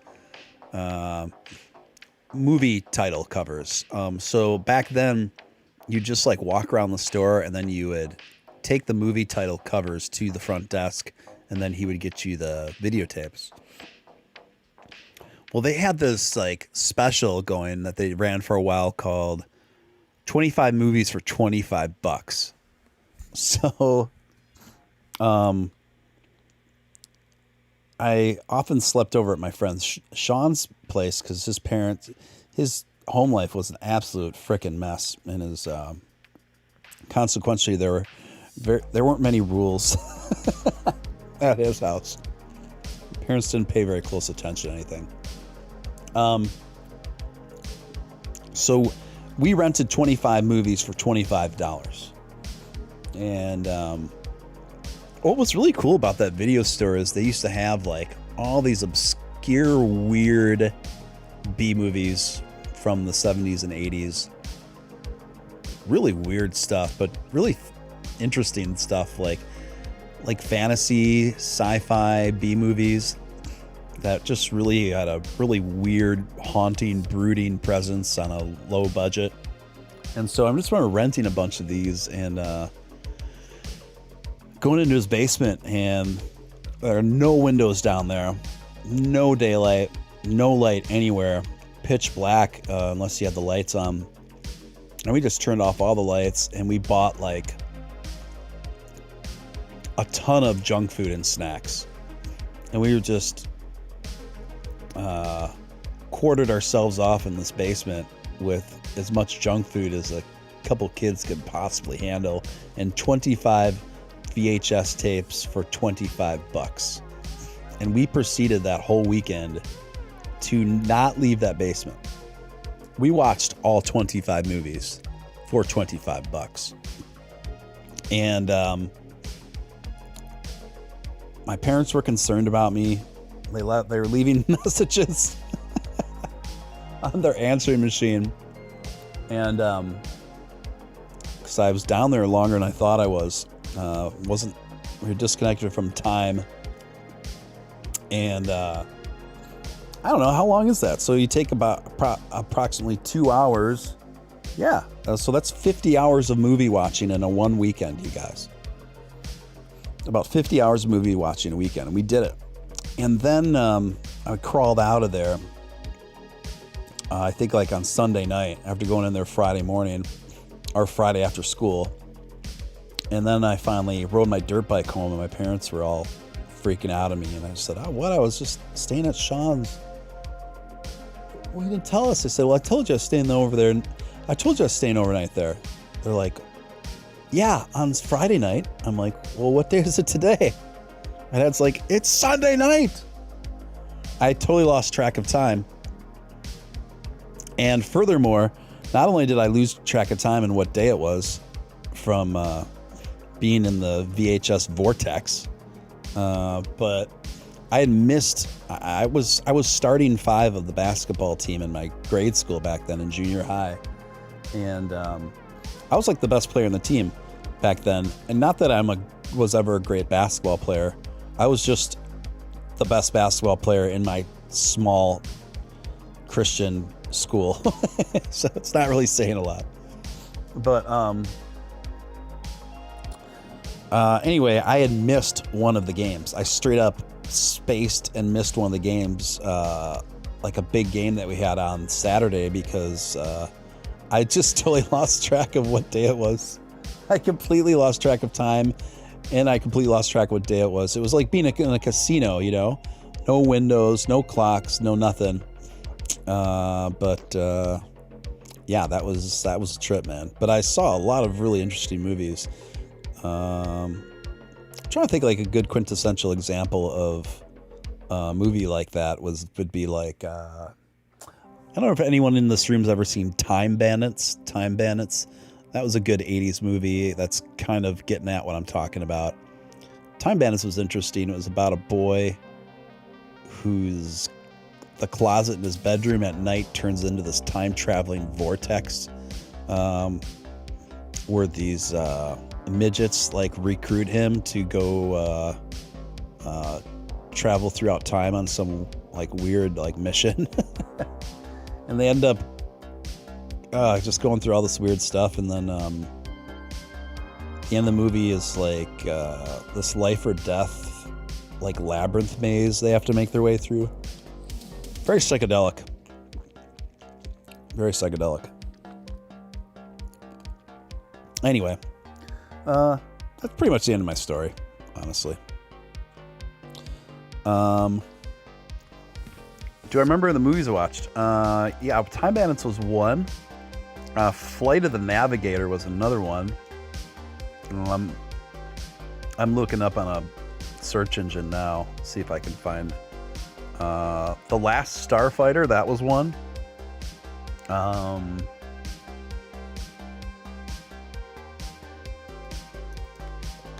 Give me a moment, because it's actually pretty interesting. Killer Clowns from Outer Space. That was one. That's actually a pretty good movie. Got a good soundtrack by the Dickies, who were a seminal 80s kind of punk band.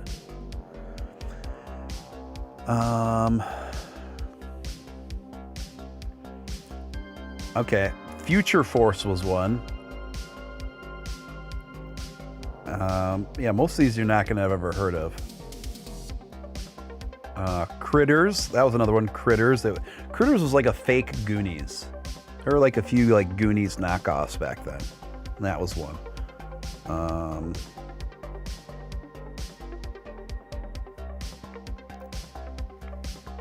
Ice Pirates, that was one. Ice Pirates is quite funny. That's a really good B movie.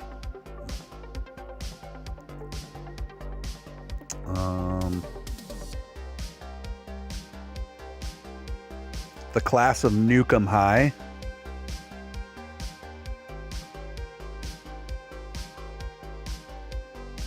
Galaxina was one. Galaxina. It kind of reminded me of like a Barbarella kind of thing. That's all I can remember right now. Ooh, The Blob. Flight of the Navigator was a really good story, actually. It was about that kid, right, that accidentally came across like a time lapse in the forest. And he was like 12 years old or so at the time. And he was in the forest and he came across this time lapse. And then when he reappeared, time didn't seem to pass for him. But then he was like he went from being in 77 to 1987. And then, of course, his little brother was now his older brother in 1987. Yeah, that was wild. Was that the movie? Maybe that wasn't it. Maybe Flight of the Navigator. Maybe I'm thinking of a totally different movie. Does anybody know what movie I'm thinking about? I think it was one of the more obscure Disney movies.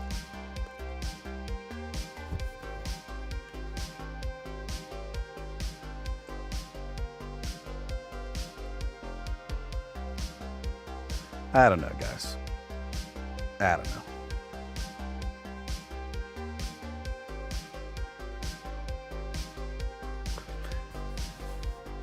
know. Attack of Killer Tomatoes. Oh, yeah, that was a thing.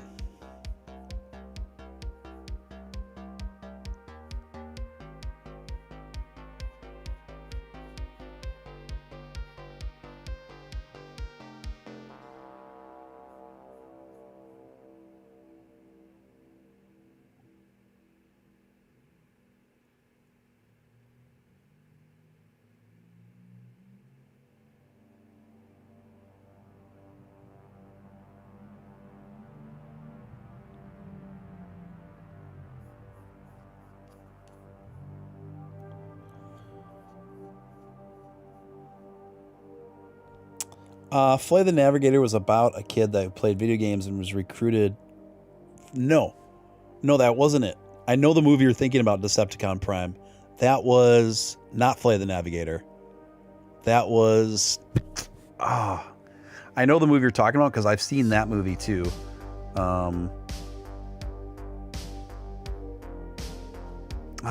What was that movie?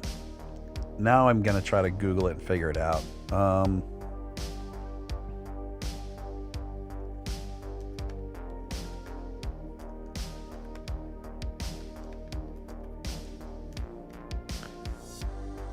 Video game.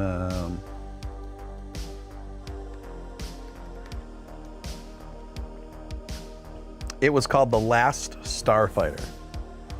The Last Starfighter. That's exactly the movie you're thinking of. Decepticon Prime. Oh, Jimmy Doge already had it.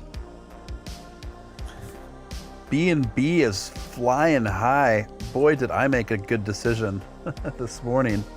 Let's circle back to that, friends.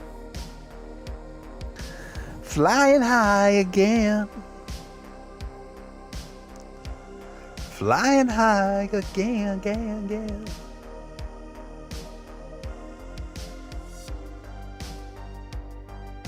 Yep, B&B is doing pretty good, guys. Pretty good.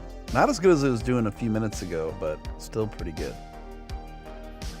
Now, if I can just figure out a way how to get my B&B out of my trust wallet, I'll be in business.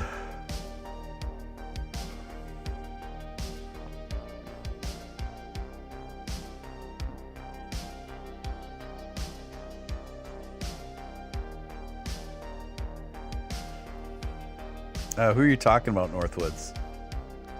The guy I had a little tussle with?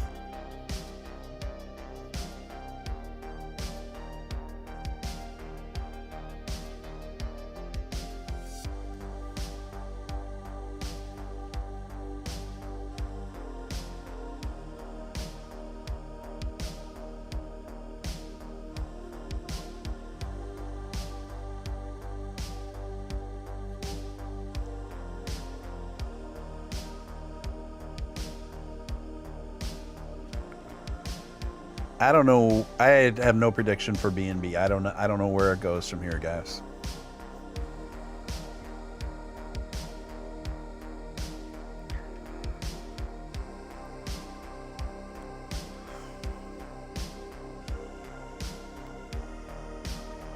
I want to get out of Trust Wallet and never use it again the rest of my life.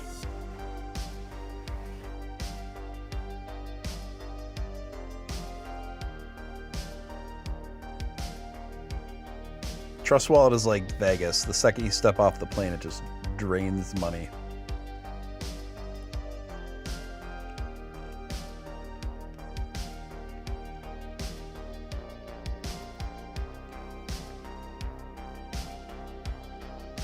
Sounds good, Scott. Thanks for joining us, bro.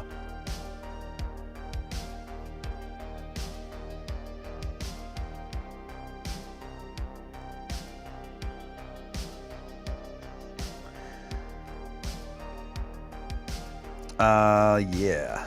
Let's see.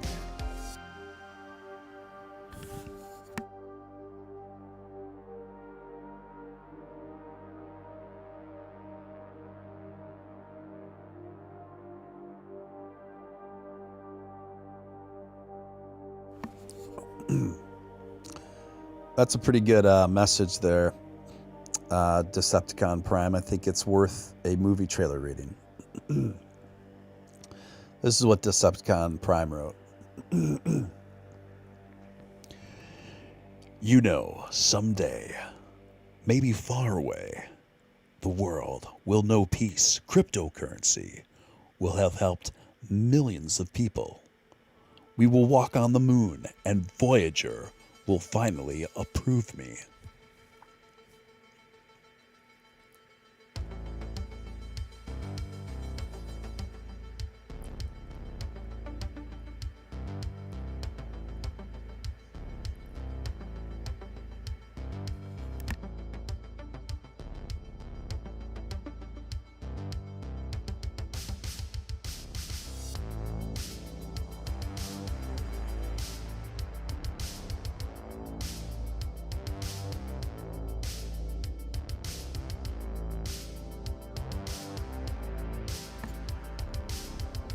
All right, gang. I got to log off for the night. Warrior needs food badly. And then I'm going to pop a couple of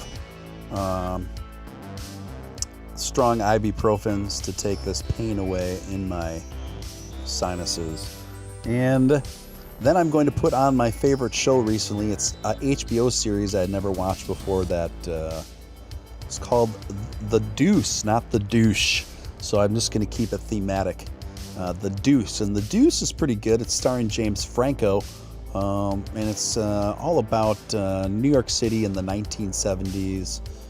And the circles of people are bar owners, nightclub owners, porn stars, hookers, and entrepreneurs, and politicians, and stuff like that. It's pretty well done for what it is. So I think I'm going to watch that. Thank you so much. I'm going to give shout outs to all of you folks before I leave. The busiest folks in the chat recently. Jimmy Doge, of course. Decepticon Prime, what up? Doji Dog, what is happening? Chi Chi, thanks for rolling through. Poor Man Trading, always appreciate the support. Hump Deezy, absolutely. Larry Ramirez, my man. Marcus Maleri, of course, Marcus Maleri. Crypto After Dark. I think you're new here. I've never seen Crypto After Dark. So if anyone who hasn't subscribed, subscribe. What are you doing? We're building an awesome new community here. Just about 2 weeks old now. Celeste, of course, we love Celeste. How can you not love Celeste? Matthew, of course. Thanks again, Matthew. Scott, I think he left already. Northwoods Peachtree, yes, thank you again, Northwoods Peachtree. Poor Man Trading, absolutely. Jonathan Marino, thank you, my man. Zero Fox, lurking in the background. Appreciate you, bruh. Crypto Vampires, keep doing your thing. We will reconvene very soon. I promise you. Thanks again, guys. If you want to keep chatting, you can just do so. You can cross over the Discord server if you guys want to keep chatting. That's always available for you 24/7. In the meantime, thanks again, guys. Appreciate you. And we'll do it again soon. Over and out.